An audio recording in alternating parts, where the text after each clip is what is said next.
হরে কৃষ্ণা, সকলকে সুস্বাগতম আমাদের দীক্ষা প্রস্তুতি সেমিনারের তৃতীয় দিনে। তো আমরা শুরু করবো মঙ্গলাচরণ দিয়ে। অজ্ঞানতিমিরান্ধস্য জ্ঞানাঞ্জনশলাকয়া চক্ষুरुन्मीलितं येन तस्मै श्रीगुरवे नमः। श्रीचैतन्यमनोभीष्टं स्थापितं येन भूतले स्वयं रूपकदा मह्यं ददाति स्वपदान्तिकम्।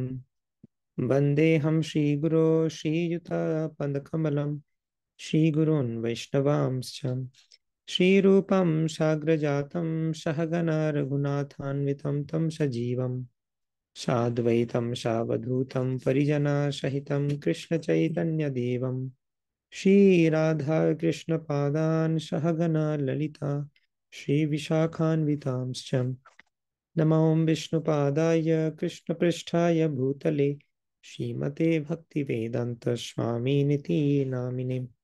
नमस्ते सारस्वते देवे गौरवाणी प्रचारिणे निर्विशेषशून्यवादी पाश्चात्यदेशतारिणे। वंशाकल्पतरुभ्यश्च कृपासिन्धुभ्य एव च पतितानं पावनेभ्यो वैष्णवेभ्यो नमो नमः। नमो महावदन्याय कृष्णप्रेमप्रदायते कृष्णाय कृष्णचैतन्य नाम्ने गौरत्विषे नमः। पञ्चतत्त्वात्मकं कृष्णं भक्तरूपस्वरूपकं भक्तावतारं भक्ताख्यं नमामि भक्तशक्तिकं।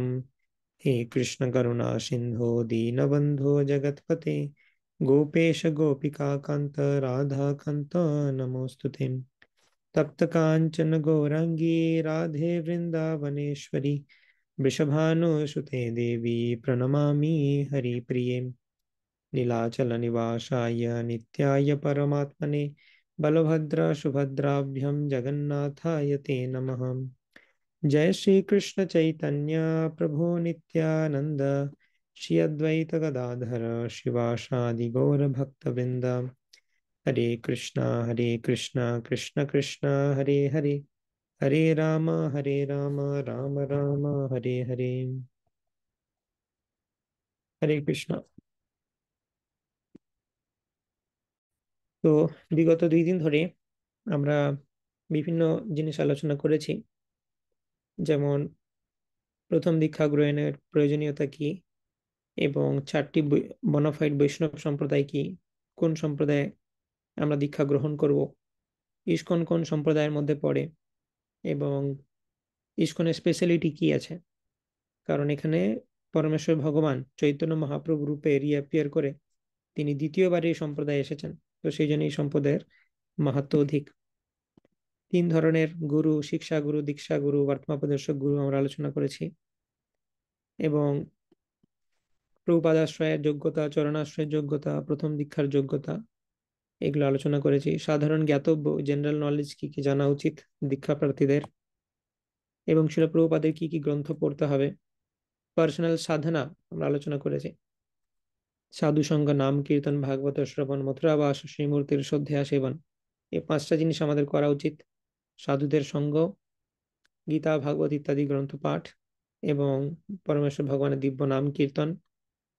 এছাড়া সবসময় কৃষ্ণ প্রসাদ পাওয়া, ভগবানের শিব বিগ্রহের অর্চন করা, এবং ধাম যাত্রা করা, ধাম বাস করা, এইগুলো ইম্পর্টেন্ট আমাদের সাধনার অঙ্গ। এছাড়া এগুলো হচ্ছে 5 ডুজ, মানে 5টা কি জিনিস আমাদের করতে হবে। আর 5টা জিনিস 4টে জিনিস যেটা করা চলবে না, সেটা হচ্ছে 4 নিয়ম। No intoxication, no illicit sex, no meat eating, no gambling. আমিষ আহার বর্জন, নেশা বর্জন, অবৈধ সঙ্গ বর্জন, দ্রুত ক্রীড়া বর্জন। তারপর আমরা দেখেছিলাম শিল প্রভুপাদের বই কিভাবে পড়বো আমরা, এবং প্রথম দীক্ষার সিলেবাসে যে সমস্ত বই আছে, শ্রীমদ্ ভাগবত গীতা যথাযথ, শ্রীমদ্ ভাগবতের প্রথম স্কন্ধ, ভক্তি রসামৃত সিন্ধুর প্রথম ভাগ, মানে প্রথম 19টি চ্যাপ্টার, শ্রী চৈতন্য মহাপ্রভুর জীবনী এবং শিক্ষা যে ছোট বই সেটা, এবং শিল প্রভুপাদ তার জীবনী। তো এইগুলোর উপর আমাদের বিভিন্ন ক্লাসেসও আছে। যদি আপনারা বই পড়ে বুঝতে না পারছেন, মনে রাখতে না পারছেন, তার জন্য ক্লাসের লিঙ্কও দেওয়া আছে। তো একজন প্রভুজি সাজেস্ট করেছিলেন যে ভক্তি রসামৃত সিন্ধুর উপর ক্লাস নেওয়ার জন্য। তো আমি ঠিক করলাম যে হ্যাঁ, নেক্সট উইক বা নেক্সট উইক আমরা একটা ক্লাস রাখতে পারি ভক্তি রসামৃত সিন্ধুর উপর ওভারভিউ। তো আমাদের শাস্ত্রী ক্লাসও রয়েছে, সেখানে আপনারা যুক্ত থাকতে পারেন। এই সমস্ত শাস্ত্র ডিটেলস পড়ানো হয় সেখানে। এবং আপনাদের মধ্যে অনেকেই জানিয়েছিলেন যে হোয়াটসঅ্যাপ গ্রুপে নেই। তো আজকে ক্লাসের শেষে আমি শেয়ার করে দেবো আমার নাম্বার, সেইখানে আপনারা কন্ট্যাক্ট করতে পারেন। আমি আপনাদেরকে গ্রুপে অ্যাড করে দেবো, যাতে আপনারা সমস্ত মেটেরিয়াল পেতে থাকেন। এবং প্রত্যেকটি গ্রন্থ থেকে কি কি ধরনের কোয়েশ্চেন আসতে পারে এবং প্রত্যেকটি গ্রন্থের উপর নোটস, সেগুলো আমি বাংলায় প্রোভাইড করার চেষ্টা করব সেই গ্রুপে। ওকে, তো আপনারা সকালে কানেক্টেড থাকুন। আহ, আমাকে যোগাযোগ করতে পারেন, বা যার থ্রু দিয়ে যুক্ত হয়েছিলেন, যেমন কালকে নিত্যানন্দ কিঙ্কর প্রভু বলছিলেন অনেকেই শ্যাম হরি কীর্তি প্রভু দিয়ে যুক্ত হয়েছিলেন। তো প্রভুকে জিজ্ঞেস করতে পারেন, প্রভু আপনাদের গ্রুপে অ্যাড করে দিতে পারেন। তো সাধনা নিয়ে আমরা ডিসকাশন করেছি, আমাদের পার্সোনাল সাধনা এবং তার অঙ্গ হিসেবে ছিল প্রভুপাদের গ্রন্থ পাঠ, সেটার উপর আলোচনা করেছি। তো আজকে আমরা আলোচনা করব সদাচার এবং প্রচার নিয়ে, যেটাও খুব ইম্পর্টেন্ট অঙ্গ আমাদের যারা দীক্ষা প্রার্থী তাদের জন্য। কি কি সদাচার পালন, বৈষ্ণব সদাচার, বৈষ্ণব এটিকেট কি কি পালন করা উচিত, এবং আহ কিভাবে প্রচার করা উচিত, প্রচারে সহায়তা করা উচিত। শিল গুরু মহারাজ যখনই দীক্ষা দেন, তখনই শিষ্যদেরকে দিয়ে 4টে রেগুলেটরি প্রিন্সিপাল সেগুলো বলতে বলেন, যে বলো দীক্ষার পর কত মালা জপ করবে এবং 4 নিয়ম পালন করবে কিনা। তার সাথে উনি এটাও বলেন যে শিল প্রভুপাদের প্রচারে আমাকে সাহায্য করবে কিনা। প্রত্যেকটি দীক্ষা প্রার্থীর উচিত শিল প্রভুপাদের প্রচারে, চৈতন্য মহাপ্রভু বাণী প্রচারে শিলা গুরুদেবকে সহায়তা করা। সেই জন্য সদাচার এবং প্রচার নিয়ে আমরা আলোচনা করব। আচ্ছা, আপনাদের মধ্যে যাদের ভিডিও অফ আছে, আপনার ভিডিও অন করতে পারেন সকলে, মিউট রাখতে পারেন। ওকে, সো সাধারণ জ্ঞাতব্যের মধ্যে আমরা অলরেডি দেখেছি কিছু, সেখানে বৈষ্ণব এটিকেট বলা হয়েছে। যেমন ইয়েস, মঙ্গল আরতি, নৃসিংহ আরতি, গুরু পূজা ইত্যাদি মর্নিং প্রোগ্রাম প্রত্যেকের বাড়িতে, বা আপনারা যদি মন্দিরে যুক্ত হতে পারেন মন্দিরেও যেতে পারেন, কিংবা নিজেদের বাড়িতে মঙ্গল আরতি বা মর্নিং প্রোগ্রামে অংশগ্রহণ করাটা খুব ইম্পর্টেন্ট। শিল প্রভুপাদের যা যা ইনস্ট্রাকশন, তার মধ্যে এটা একটা অন্যতম ইনস্ট্রাকশন, যে রেগুলার আমাদের বাড়িতে যেন শিব বিগ্রহের অর্চন হয় এবং মঙ্গল আরতি হয়। ওকে, এবং ভোগ অফারিং, মঙ্গল আরতি, ভোগ অফারিং ইত্যাদি, এগুলো যেন আমাদের বাড়িতে চলতে থাকে। বিভিন্ন ফেস্টিভ্যাল উদযাপন, একাদশী উদযাপন, জন্মাষ্টমী, গৌর পূর্ণিমা, নিত্যানন্দ ত্রয়োদশী, বলরাম পূর্ণিমা, এরকম বিভিন্ন বৈষ্ণব তিথি রয়েছে, সেগুলো বাড়িতে উদযাপন করা বা কোনো মন্দিরে গিয়ে সেখানে অংশগ্রহণ করা, এইগুলো সাধারণ বৈষ্ণব আচরণ বিধির মধ্যে পড়ছে। এছাড়াও প্রথম দীক্ষার যোগ্যতাতে যে সমস্ত আচরণ বিধি মেনশন করা আছে, যেমন প্রত্যেক দিন মালাতে 16 মালা হরে কৃষ্ণ মহামন্ত্র জপ করা, এবং 4টি বিধিনিষেধ পালন করা। এই 4টি বিধিনিষেধ পালন করাও সদাচারের মধ্যে পড়ে। কারণ আমরা যদি বিধিনিষেধগুলো পালন না করি, অর্থাৎ আমিষাহার বর্জন, নেশা বর্জন, অবৈধ সঙ্গ বর্জন, দ্রুত ক্রিয়া বর্জন, তাহলে কিন্তু সেটা দুরাচারের মধ্যে পড়ে, সদাচার নয় সেটা। তো সদাচারী হওয়া মানে 4 নিয়ম পালন করা, 16 মালা জপ করা, কেবল কৃষ্ণ প্রসাদ গ্রহণ করা, 1 বছর ধরে তুলসী কণ্ঠী মালা ধারণ করা, এবং 6 মাস ধরে অ্যাটলিস্ট গুরুচরণ আশ্রয় গ্রহণ করা, এবং ইস্কনের কোনো কর্তৃপক্ষের আনুগত্যে সেবা ইত্যাদি। ওকে, এবং শিল প্রভুপাদের প্রচার কার্যে সহায়তা করা, এবং ইস্কনের শিষ্য প্রশিক্ষণ কোর্স, সেটা দীক্ষার আগে আপনাদের করানো হবে। তো ইত্যাদি, এইগুলো হচ্ছে সাধারণ সদাচার, যেগুলো আমাদের পালন করা উচিত একজন দীক্ষা প্রার্থীর। তো এরপর আমরা বৈষ্ণব এটিকেট নিয়ে কিছু আলোচনা করব, যে একজন বৈষ্ণবের বিহেভিয়ার কিরকম হওয়া উচিত, আমাদের সেটার ব্যাপারে মাইন্ডফুল হওয়া উচিত। তো বৈষ্ণব এটিকেটের উপর আমাদের কিছু ক্লাস রয়েছে, আগে আগে আমরা ডিটেল এটার ব্যাপারে আলোচনা করেছি। তো সংক্ষিপ্ত রূপে আমরা এখন একটু আলোচনা করব। তো বৈষ্ণব এটিকেট বা সদাচার, আমাদের পরম্পরায় প্রত্যেক আচার্যই তাদের নিজের বিহেভিয়ারের মধ্যে দিয়ে আমাদেরকে শিখিয়েছেন যে কিভাবে বৈষ্ণবের মতো আচরণ করতে হয়। Starting from Shri Chaitanya Mahaprabhu. চৈতন্য মহাপ্রভু স্বয়ং, এখানে যে ছবি দেখানো হচ্ছে সেখানে চৈতন্য মহাপ্রভু যখন বারাণসীর যে মায়াবাদী সন্ন্যাসীদের সাথে সাক্ষাৎ করেছিলেন, সেই সময়কার যে পাস টাইম সেটা এখানে আঁকা হয়েছে। তো চৈতন্য মহাপ্রভু বারাণসীর যারা প্রসিদ্ধ মায়াবাদী সন্ন্যাসী প্রকাশানন্দ সরস্বতী এবং তার ডিসাইপল, তাদের কাছে যখন গেলেন মহাপ্রভু, অ্যাকচুয়ালি তারা মহাপ্রভুকে ক্রিটিসাইজ করতেন যে 24 বছর বয়সে, অনেক কম বয়সে সন্ন্যাস নিয়ে নিয়েছে, সন্ন্যাস নিয়ে বেদান্ত পড়ছে না, শুধু হরে কৃষ্ণ মহামন্ত্র গাইছে আর নাচছে ভক্তিতে। তো এটা প্রকৃত সন্ন্যাসীর ব্যবহার নয়। এরকম ভাবে মহাপ্রভুকে ক্রিটিসাইজ করতেন, মহাপ্রভুর সমালোচনা করতেন বারাণসীর যারা মায়াবাদী সন্ন্যাসী প্রকাশানন্দ সরস্বতী এবং তার ডিসাইপলস। তো মহাপ্রভুর ভক্তরা আহ তপন মিশ্র এবং চন্দ্রশেখর আচার্য তারা মহাপ্রভুর কাছে প্রার্থনা করলেন যে প্রভু, লোকজন যে আপনাকে ক্রিটিসাইজ করছে, আপনার যে সমালোচনা করছে, সেটা আমরা শুনতে পাচ্ছি না। যদি এরকম চলতে থাকে আমরা নিজেদের প্রাণ বিসর্জন দেব, কারণ আপনার ব্যাপারে সমালোচনা শোনার থেকে প্রাণ বিসর্জন দেওয়া ভালো।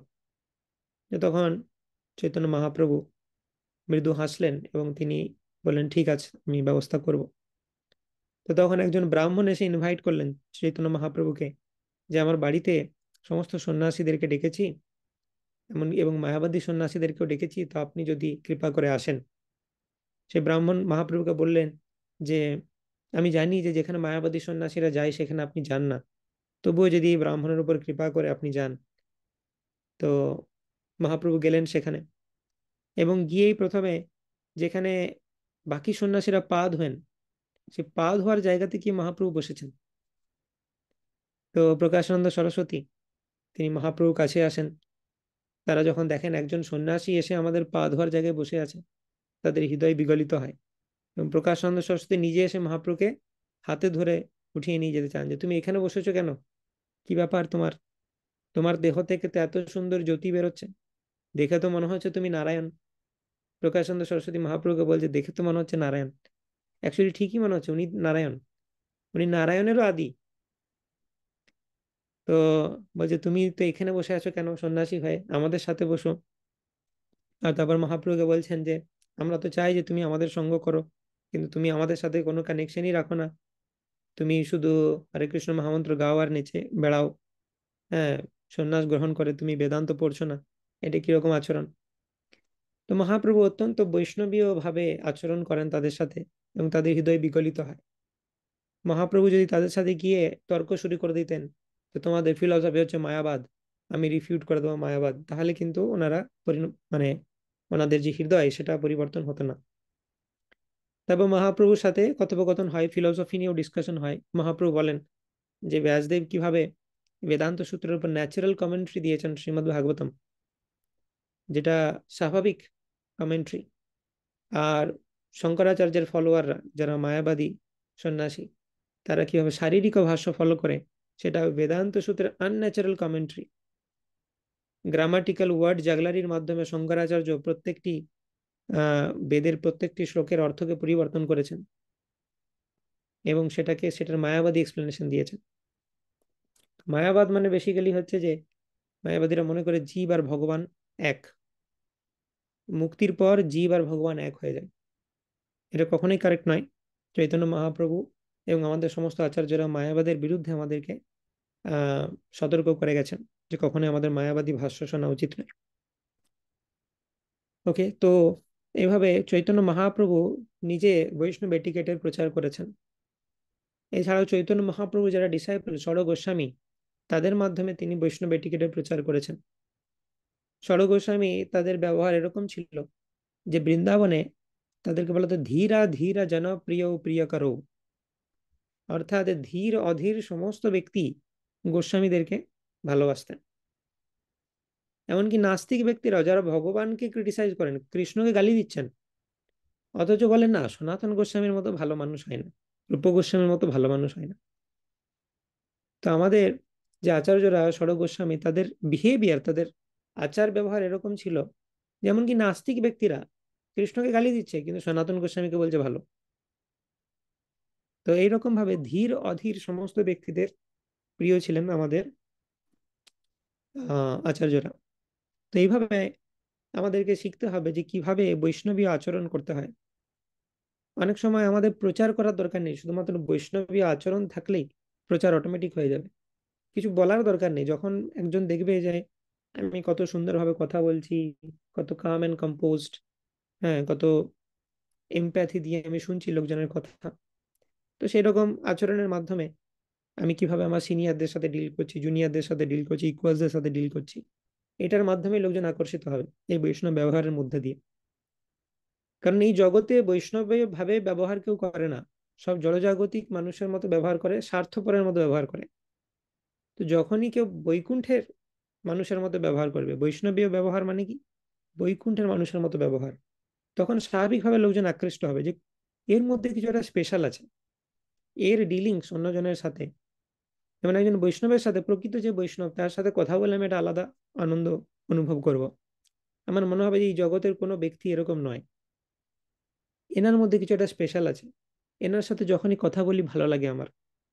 তো এইভাবে লোকজন আকর্ষিত হয়, সবসময় যে ফিলোসফি দিয়ে আকর্ষিত হবে তা নয়। বৈষ্ণব আচরণ ইজ ভেরি ইম্পর্টেন্ট।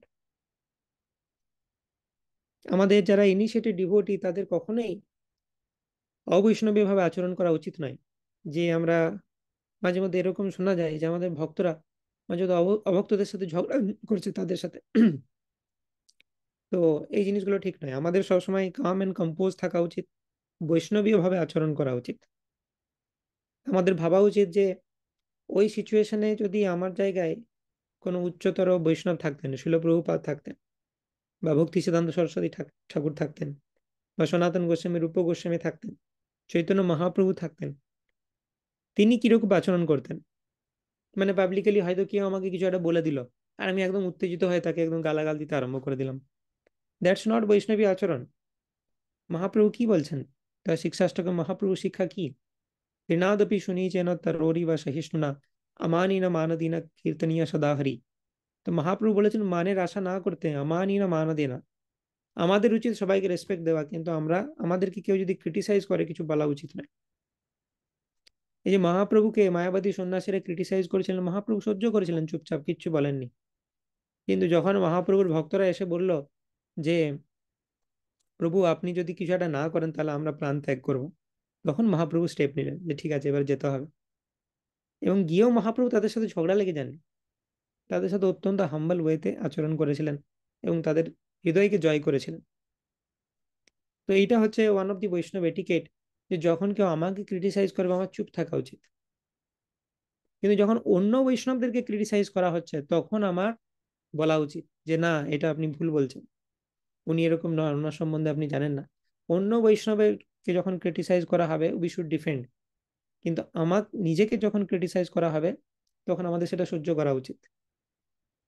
অ্যাকচুয়ালি যত আমরা নিন্দা শুনবো তত আমাদের পিউরিফিকেশন হবে, তত আমরা ভগবানের কাছে এগিয়ে যাব। আর যত গ্লোরিফিকেশন শুনবো আহ নিজের সম্বন্ধে ভালো ভালো শুনবো, তত আমাদের অধঃপতন হবে স্পিরিচুয়াল লাইফে। সেই জন্য আমরা যদি নিজের নিন্দা শুনি কিছু বলা উচিত নয়, আমাদের ভাবা উচিত যে হ্যাঁ এটা আমার ভালো হচ্ছে। নিন্দুকরা হচ্ছে আমার ওয়েল উইশার, তারা আমাকে ধরিয়ে দিচ্ছে আমার কোন জায়গায় ত্রুটি আছে, আমি সেগুলোতে কাজ করে নিজেকে উন্নতি করতে পারবো। এবং যারা সবসময় আমাকে তোষামোদ করছে, গ্লোরিফাই করছে, তারা অ্যাকচুয়ালি আমার শুভাকাঙ্ক্ষী নয়। তারা আমার মধ্যে ভুল থাকলেও আমাকে তোষামোদ করে বলবে যে তোমার মধ্যে সব ভালো। কিন্তু নিন্দুকরা অ্যাকচুয়ালি হচ্ছে আমার বন্ধু, যারা আমার ভুল ধরিয়ে দিচ্ছে। তো আমাকে কেউ যদি নিন্দা করে, কটু কথা বলে, আমাদের রেগে যাওয়া উচিত নয়, বা সেইভাবে রিয়েক্ট করা উচিত নয়। তো সেটা হচ্ছে একটা বৈষ্ণব এটিকেট। তো এরকম বহু বৈষ্ণব এটিকেট আছে, প্রত্যেকটি বিষয়ে বৈষ্ণব এটিকেট রয়েছে। কিভাবে খাবো, কিভাবে কথা বলবো, কিভাবে চলতে হবে, কিভাবে হাসতে হবে, কিভাবে প্রণাম করতে হবে, প্রত্যেকটা জিনিসে আমাদের আচরণ শিখতে হবে। যেমন আমরা দেখি যে যখন ইন্ডিয়া থেকে কেউ যায় ইউএসএ বা লন্ডনে, ইংল্যান্ডে, তো অনেকেই তারা টেবিল এটিকেটস জানে না, যে টেবিলে কিভাবে খেতে হয়, হ্যাঁ, কিভাবে মুখ মুছতে হয়, ঠিক আছে, তারপরে কাঁটা চামচ দিয়ে কিভাবে খেতে হয় ইত্যাদি বিভিন্ন ধরনের এটিকেটস রয়েছে, এগুলো তাদেরকে শিখতে হয়। যেরকম দেশে যেরকম আচরণ, তো সেরকম ভাবেই বৈষ্ণব হওয়া মানে তোমাকে আচরণ বিধি কিছু শিখতে হবে আমাদের। এবং বৈষ্ণবের আচরণ বিধিটা কি? যে বৈকুণ্ঠ এবং গোলক বৃন্দাবনের অধিবাসীরা তারা যেভাবে স্বাভাবিকভাবে ব্যবহার করেন, সেইটাই হচ্ছে বৈষ্ণব আচরণ বিধি। মানে বৈকুণ্ঠ বা গোলক বৃন্দাবনে তাদেরকে বৈষ্ণব এটিকেটের উপর কোর্স দিতে হয় না যে এইভাবে তোমাদের আচরণ করা উচিত। ওনারা অলরেডি পিওর, তো ওনারা ওইভাবেই আচরণ করেন, একজন অপরের সাথে সুন্দরভাবে পারফেক্টলি আচরণ করবেন। কিন্তু আমরা যেহেতু জড়জগতে আছি, আমরা জানি না সেটা, সেজন্য আমাদেরকে প্র্যাকটিস করতে হবে, আমাদেরকে শিখতে হবে বৈষ্ণব আচরণ এবং প্র্যাকটিস করতে হবে আমরা যতক্ষণ জড়জগতে আছি। তো প্রথমে এই বিভিন্ন বৈষ্ণব আচরণের মধ্যে আমরা আসি dealing with seniors equals and juniors, অর্থাৎ আমাদের থেকে যারা বরিষ্ঠ বৈষ্ণব, আমাদের ইকুয়াল বৈষ্ণব, অর্থাৎ আমার সাথে এসে ভক্তিতে এসেছে, এবং আমার থেকে জুনিয়র বৈষ্ণব, তাদের সাথে কিরকম ভাবে ডিল করা উচিত। তো যারা আমার থেকে সিনিয়র বৈষ্ণব, তাদের কাছে সবসময় হাম্বল থাকা উচিত। এবং সনাতন গোস্বামী যেমন ভাবে মহাপ্রভুকে অ্যাপ্রোচ করেছেন দন্তে তৃণ ধরে, সেরকম ভাবে সিনিয়রদের সামনে বেশি স্মার্টনেস দেখানো উচিত নয়, যে আমি কত জানি, আমি কত স্মার্ট। সবসময় হাম্বল থাকা উচিত এবং তাদের কাছ থেকে প্রশ্ন করা উচিত আধ্যাত্মিক বিষয় সম্বন্ধে, যে এই বিষয় সম্বন্ধে আপনি বলুন, বা তারা যেটা ইনস্ট্রাকশন দিচ্ছে সেটা আমাদের শোনা উচিত। কখনো ইমিডিয়েটলি কারেকশন দেওয়া উচিত নয়। কখনো এরকম হতে পারে যে আমি একটু শিখে গেছি শাস্ত্র, যে অল্পবিদ্যা ভয়ঙ্করী হয়ে যেতে পারে। কোনো সিনিয়র বৈষ্ণব আছে, তিনি হয়তো কিছু বলছেন, আমি ভুল ধরছি, যে না না প্রভু আপনি এটা ভুল বলছেন, এখানে এটা এরকম হবে। এইটা কখনোই উচিত নয়, এটা মর্যাদা উল্লঙ্ঘন। ইভেন ইফ সে ভুলও বলছে, আমাদের চুপ থাকা উচিত, আমাদের অধিকার নেই তাকে কারেক্ট করার, একমাত্র জুনিয়রদেরকে আমরা কারেক্ট করতে পারি। তো কোনো সিনিয়র বৈষ্ণব যদি কিছু বলেন, সেটা এমনকি ভুল হলেও আমাদের কিন্তু কিছু বলা উচিত নয়, সেই জায়গাতে মর্যাদার উল্লঙ্ঘন করা উচিত নয়। ঠিক আছে, ওনার সিনিয়র, ওনাকে কারেক্ট করবেন, আমার সেটা অধিকার নেই। ওকে।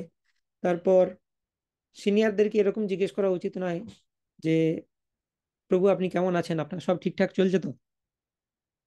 অনেকে করে থাকি, হয়তো আমি শিক্ষাগুরুকে ফোন করলাম যে প্রভু কেমন আছেন, সব ঠিকঠাক চলছে। এটা ঠিক নয় কখনোই। আমাদের ভাবা উচিত যে যিনি সিনিয়র বৈষ্ণব, তিনি কৃষ্ণের অতি নিকট পার্ষদ। তো তিনি অবশ্যই ঠিক থাকবেন, কৃষ্ণ তার খেয়াল রাখবেন, আমাকে জিজ্ঞেস করতে হবে না তাকে। তাকে এটা জিজ্ঞেস করা উচিত, প্রভু আমার ভক্তি জীবন ভালো চলছে না, আমি কি করে ভালো করব, আমাকে কিছু সাজেশন দিন। সেটা জিজ্ঞেস করা ঠিক আছে। কিন্তু আমার এটা ঠিক না যে প্রভু সব ঠিকঠাক চলছে, কোনো অসুবিধা নেই তো, কিছু অসুবিধা থাকলে বলবেন আমাকে, এরকম করা উচিত নয়। যেমন আমি দেখাচ্ছি আমি স্মার্ট, যেমন আমি ওনার গার্জেন, এরকম মনে হচ্ছে। তো এরকম কিছু কিছু মিস্টেক্স করে থাকি আমরা বিহেভিয়ারে সিনিয়রদের সাথে। তো সেটা আমাদের কেয়ারফুল থাকা উচিত। যারা আমাদের ইকুয়াল, তো সিনিয়রদের কাছ থেকে বেসিক্যালি শোনা উচিত, বেশি কথা বলা উচিত নয় তাদের সামনে, শুনবো বেশি, কথা বলাটা ইউজটা কম হবে। যারা ইকুয়াল বৈষ্ণব আমার সাথেই ভক্তি করছেন, মানে হয়তো আমরা আমরা সেম, যেমন ধরুন জীব গোস্বামীর কাছে তিনজন একসাথে শিক্ষা নিতেন, সেম শিক্ষা গুরুর আন্ডারে বা সেম দীক্ষা গুরুর আন্ডারে, আমরা গুরু ভাই গুরু বোন, ইকুয়াল বৈষ্ণব বলা যেতে পারে, বেশি ডিফারেন্স নেই আমাদের এজের, প্রায় সমসাময়িক ভাবে ভক্তিতে এসেছি, সেম শিক্ষাগুরুর কাছে শিক্ষা গ্রহণ করেছি। তো সেটা হচ্ছে ইকুয়াল বৈষ্ণব। যেমন আহ জীব গোস্বামীর কাছে শিক্ষা গ্রহণ করতেন আমাদের নরোত্তম দাস ঠাকুর, শ্যামানন্দ পণ্ডিত, শ্রীনিবাস আচার্য, ওনারা কাইন্ড অফ ইকুয়াল বৈষ্ণবের মতো। তো তাদের মধ্যে কিরকম আচরণ হওয়া উচিত? একে অপরে দেখা হলে এমনি জিজ্ঞেস করতে পারি যে প্রভু সব কুশল মঙ্গল তো কিনা, সেটা জিজ্ঞেস করা যায় বন্ধুর মতো, ইকুয়াল বৈষ্ণব মানে। এবং মোস্ট ইম্পর্টেন্টলি কি করা উচিত? কৃষ্ণ কথা ডিসকাস করা উচিত, যে প্রভু আমি এটা পড়লাম ওই সাধনাতে, সেটা শেয়ার করা উচিত।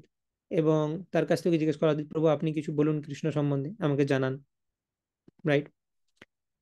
তো যেমন ভগবদ গীতাতে কৃষ্ণ বলছেন যে মাচ্চিত্ত মাদ্গত প্রাণা বোধয়ন্ত পরস্পরম কথয়ন্তশ্চ মাম নিত্যম তুষ্যন্তি চ রমন্তি চ। ইকুয়াল বৈষ্ণবেরা কাছাকাছি এলে কৃষ্ণ কথা শেয়ার করা উচিত একে অপরকে, সেটা হচ্ছে সব থেকে বড় বৈষ্ণব এটিকেট। এবং আর কি করা উচিত? রূপ গোস্বামী বলছেন উপদেশামৃতে, দদাতি প্রতিগৃহ্ণাতি গুহ্যমাখ্যতে পৃচ্ছতি ভুঙ্ক্তে ভোজয়তে চৈবা ষড়বিধম প্রীতিলক্ষণম। প্রীতিলক্ষণ দেখানো উচিত একে অপরের প্রতি। দদাতি প্রতিগৃহ্ণাতি, গিফট দেওয়া উচিত, গিফট নেওয়া উচিত, বৈষ্ণবীয় গিফট। যে প্রভু মায়াপুর গেছিলাম আমি, আপনার জন্য এই মহাপ্রসাদ এনেছি, বা এই একটা গিফট এনেছি, রাধা মাধবের ছবি। গিফট দেওয়া উচিত ইকুয়াল বৈষ্ণবদেরকে, এবং গ্রহণ করা উচিত গিফট। বা জুনিয়রদেরকেও আমরা গিফট দিতে পারি, কোনো অসুবিধা নেই, যে তোমার জন্য এটা এনেছি মায়াপুর থেকে, তারা এনকারেজড হবে। গুহ্যমাখাদি পৃচ্ছতি, ইকুয়াল বৈষ্ণবের মধ্যে যদি আমার কোনো বৈষ্ণবের সাথে ভালো বন্ধুত্ব হয়ে যায়, কোনো ইকুয়াল বৈষ্ণবের সাথে ভালো বন্ধুত্ব খুব ইম্পর্ট্যান্ট স্পিরিচুয়াল লাইফে অগ্রগতি করার জন্য। সব সময় হয়তো আমরা শিক্ষাগুরু বা দীক্ষাগুরুর অ্যাসোসিয়েশন পাচ্ছি না, বা সব কথা তাদেরকে বন্ধুর মতো শেয়ার করা যায় না, কারণ গুরু। আর এইটা, এই মর্যাদাটা রাখা উচিত। শিক্ষা গুরু ইজ নট ফ্রেন্ড, দীক্ষা গুরু ইজ নট ফ্রেন্ড। গুরুকে গুরুর জায়গাতে রাখা উচিত। এমন নয় যে আমি একদম ছোট ছোট বিষয়গুলো তার সাথে শেয়ার করছি। শিক্ষা গুরু দীক্ষা গুরুর সাথে কিভাবে ডিল করা উচিত, যে আমি স্পিরিচুয়াল ইম্পর্টেন্ট কোয়েশ্চেন করছি, তদ্বিদ্ধি প্রণিপাতেন পরিপ্রশ্নেন সেবয়া উপদেক্ষান্তি তে জ্ঞানম জ্ঞানীনা তত্ত্বদর্শিনা। তো স্পিরিচুয়াল কোয়েশ্চেন করা উচিত, যে প্রভু ভাগবতমে এই জায়গাটা বলছিলাম বুঝতে পারছি না, এখানে কি হবে, সেই সব কোয়েশ্চেন ঠিক আছে। প্রভু আমি পার্সোনাল লাইফে এই প্রবলেম ফেস করছি, সেই জন্য আমি ভক্তি করতে পারছি না। নিজের পার্সোনাল প্রবলেম, ফিলোসফিক্যাল ডাউট, এই সমস্ত কিছু আমরা গুরুকে জিজ্ঞেস করতে পারি। কিন্তু ইকুয়াল বৈষ্ণবের সাথে আরো বিভিন্ন ডিসকাশন হতে পারে, যে আরো বিভিন্ন ছোটখাটো বিষয়ে ডিসকাশন হতে পারে, যে এটা তুমি কিভাবে করছো, হ্যাঁ তিলকটা তুমি খুব সুন্দর পরো, আমি তো এরকম ভালো পড়তে পারিনি, কিভাবে তিলক পরো দেখিয়ে দাও। এই ছোট ছোট বিষয়, এটা আমি শিক্ষাগুরুকে জিজ্ঞেস করবো, বা দীক্ষাগুরুকে জিজ্ঞেস করবো, তিলক পড়তে পারছি না, আমাকে দেখিয়ে দিন। তো এরকম ব্যাপার আর কি। আমরা জিজ্ঞেস করতে পারি, একদমই একদমই যখন নবীন তখন জিজ্ঞেস করতে পারি, কিন্তু কিছুটা অ্যাডভান্স হওয়ার পর তারপরে অনলি রেলেভেন্ট বিষয়ে, যেগুলো ইম্পর্টেন্ট বিষয় আমার লাইফে, সেগুলোর ব্যাপারে যাওয়া উচিত গুরুর কাছে। এবং ছোট ছোট বিষয়ের জন্য ইকুয়াল বৈষ্ণবদের অ্যাসোসিয়েশন ইম্পর্টেন্ট। আমরা দেখবো সেম শিক্ষাগুরুর আন্ডারে অনেকেই শিক্ষা গ্রহণ করছে, কিন্তু কেউ কেউ ভালো গ্রহণ করছে, আর আমি হয়তো কিছুটা পিছিয়ে আছি, তখন তার কাছ থেকে আমি সাহায্য নিতে পারি, তুমি এটা কিভাবে কিভাবে বুঝছো, এত তাড়াতাড়ি কিভাবে মনে রাখছো এটা, এইরকম বিষয় আমাদের ইকুয়ালদের কাছ থেকেও শেখা উচিত, শেয়ার করা উচিত বন্ধুর মতো। আর জুনিয়রদের প্রতি আমাদের করুণা করা উচিত, স্নেহ প্রদান করা উচিত। এমন নয় যে সবসময় বকছি আমি তাকে, শাসন করছি, এরকম হয়ে যেতে পারে অনেকে। আর এটা যদি হয় একদম ডিজাস্ট্রাস হয়ে যাবে। অনেকে মনে করে থাকেন, ও আমি গ্রুপ লিডার, আমার আন্ডারে এরা সবাই আছে, এবার আমি এদের বস। তো আমাদের জড়জাগতিক বস হওয়ার যে প্রবণতাটা, সেটা স্পিরিচুয়াল লাইফে এসে আমরা স্যাটিসফাই করে নিই অনেক সময়। যে জড় আমরা অ্যাকচুয়ালি, এই যে বস হওয়ার মেন্টালিটি, এটা হচ্ছে একটা আমাদের মধ্যে একটা দূষণ, আমাদের মধ্যে একটা ইম্পিউরিটি হচ্ছে বস হওয়ার টেন্ডেন্সি। বস হতে চেয়েছি বলেই মেটেরিয়াল ওয়ার্ল্ডে এসেছি। কৃষ্ণ ভক্তি করে আমাদেরকে দাস হতে শিখতে হবে। কিন্তু অনেক সময় কি হয়, কৃষ্ণ ভক্তির মোড়কে আমরা আমাদের যে বস হওয়ার প্রবৃত্তি, সেটাকে এক্সারসাইজ করি। মানে আমি দেখাচ্ছি আমি দাস বাইরে, কিন্তু আমি কি করছি, যে আমি একটা গ্রুপ লিডার, যদি আমাকে করে দেওয়া হয়, আমার আন্ডারে যারা আছে আমি মনে করছি আমি তাদের বস। এবারে বউ, এটা কেন হয়নি, ওটা কেন হয়নি। তো সেই রকম নয় জিনিসটা। আমাদেরকে গ্রুপ লিডার হিসাবে জুনিয়রদেরকে অ্যাফেকশন দেওয়া উচিত। আমি যখন ভয়েসে ছিলাম, আইআইটি খড়গপুরের ভয়েসে, তো আমাদের এরকম ছিল যে আমি ফার্স্ট ইয়ারে ছিলাম, তো একজন থার্ড ইয়ারের সিনিয়র, তাকে বলা হতো আমার ফেসিলিটেটর। আর একজন ছিলেন যিনি ব্রহ্মচারী ডিভোটি, তিনি হচ্ছেন শিক্ষাগুরু বা কাউন্সিলর। তো যিনি ফেসিলিটেটর, তিনি মানে একদিন ক্লাসে বলা হচ্ছিল যে ফেসিলিটেটর, তার যে ফেসিলি, তাকে কিভাবে প্রেম করবে মায়ের মতো, মাতৃসম প্রেম করবে। তো যখন আমরা কাউকে প্রিচ করছি, তারা আমাদের এক প্রকার সন্তানের মতো, স্পিরিচুয়াল সন্তানের মতো। তো মা কি সবসময় বকে যায় সন্তানকে? মা তো প্রেমও দেয় না। তো সেই রকম ভাবে মাতৃ স্নেহে তাদেরকে বড় করতে হবে, জুনিয়রদেরকে স্নেহ প্রদান করতে হবে। মানে সেই যেন এটা না ফিল করে যে আমার যে, আমার যে গ্রুপ লিডার বা মেন্টর, সে হচ্ছে আমার বস, আর আমি তার সার্ভেন্ট, আমাকে যা যা বলবে আমাকে করতে হবে। এইটা যেন সে ফিল না করে। সে যেন এটা বুঝতে পারে যে আমার মেন্টর আমার জন্য কেয়ার করে, আমার যদি কোনো অসুবিধা হয় সে সবসময় আমার পাশে আছে। তো তাকে সাপোর্ট দিতে হবে, কেয়ার দিতে হবে। এবং সাফিসিয়েন্ট সাপোর্ট এবং কেয়ার যখন আমি দিচ্ছি, তখন আমার বকার অধিকার আছে। এবার আমাদেরকে দেখতে হবে, কয়েকজন ব্যক্তি আছে তাদেরকে যদি বকি আমরা, তারা আমাদের থেকে দূরে চলে যায়। অনেকে বকুনিটা নিতে পারে না। তো আমাকে ম্যাচিওর হতে হবে, এটা দেখতে যে আমি কি ওই পজিশনে আছি যে আমি ওকে বকতে পারি। কয়েকজন লিবারেট মানে তারা ডেলিবারেটলি বলেন যে প্রভু আমাকে বকুন আপনি, না হলে হবে না। ঠিক আছে, আবার কেউ কেউ আছে খুব সেন্টিমেন্টাল, একটু বকলেই সে আর কথা বলবে না। তো আমাকে বুঝতে হবে যে মা রূপে তার বিভিন্ন সন্তান বিভিন্ন রকম হতে পারে, তো তাদের সাথে কিভাবে ডিল করতে হবে সেটা ম্যাচিওরলি আমাদেরকে বুঝতে হবে। এবং আমাদের অ্যাকচুয়াল উদ্দেশ্য হচ্ছে তাকে কৃষ্ণের আরো কাছে এগিয়ে নিয়ে যাওয়া। সেটার জন্য যা করতে হবে, যদি মনে হয় বকলে ভালো হবে তাহলে বকতে পারি, যদি মনে হয় প্রেম দিয়ে সেটা করা যাবে সেটা করতে পারি। এবং ফরগিভিং হতে হবে। কিছু যদি ভুল করেও ফেলে জুনিয়র, তাকে বিশাল বকে দেওয়া উচিত নয়। সে নতুন ভক্তিতে নবীন এসছে, তাকে সফটলি হ্যান্ডেল করা উচিত। তো বেশি ফোর্স করা উচিত নয় এবং বেশি বকা উচিত নয়। তাকে একটু স্কোপ দেওয়া উচিত, চান্স অপরচুনিটি সুযোগ দেওয়া উচিত। এবং মাতৃ স্নেহের মায়ের মতো স্নেহ দেওয়া উচিত তাকে।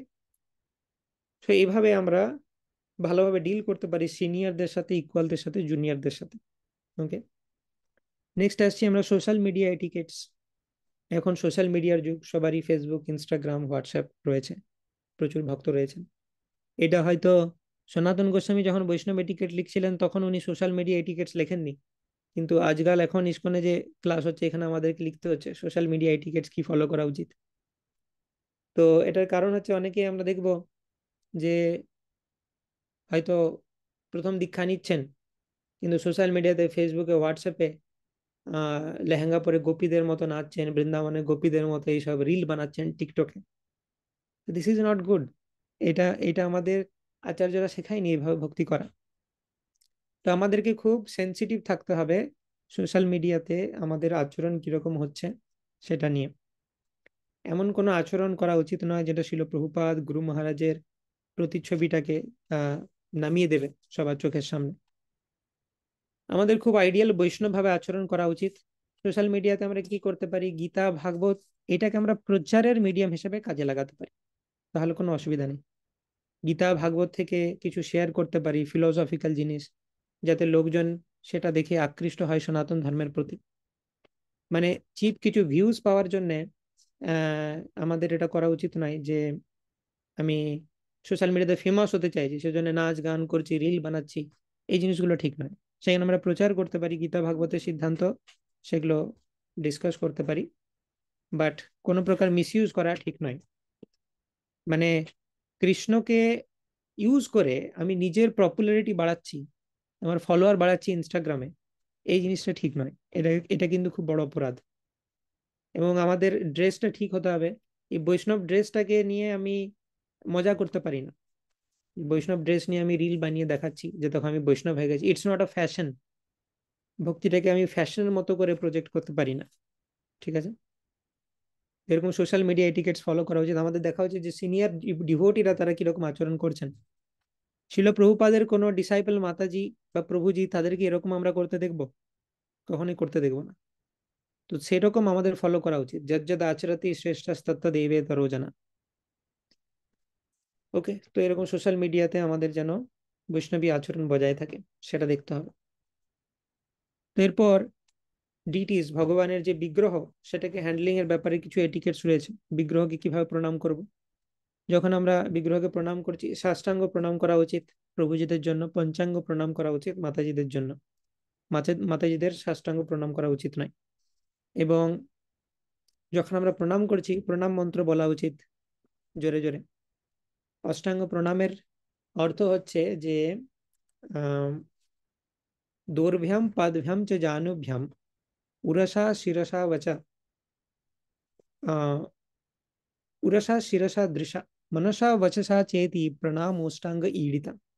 তো অষ্টাঙ্গ প্রণামের 8টা অঙ্গ কি কি? দৌর্ভ্যাম পাদভ্যাম চ জানুভ্যাম।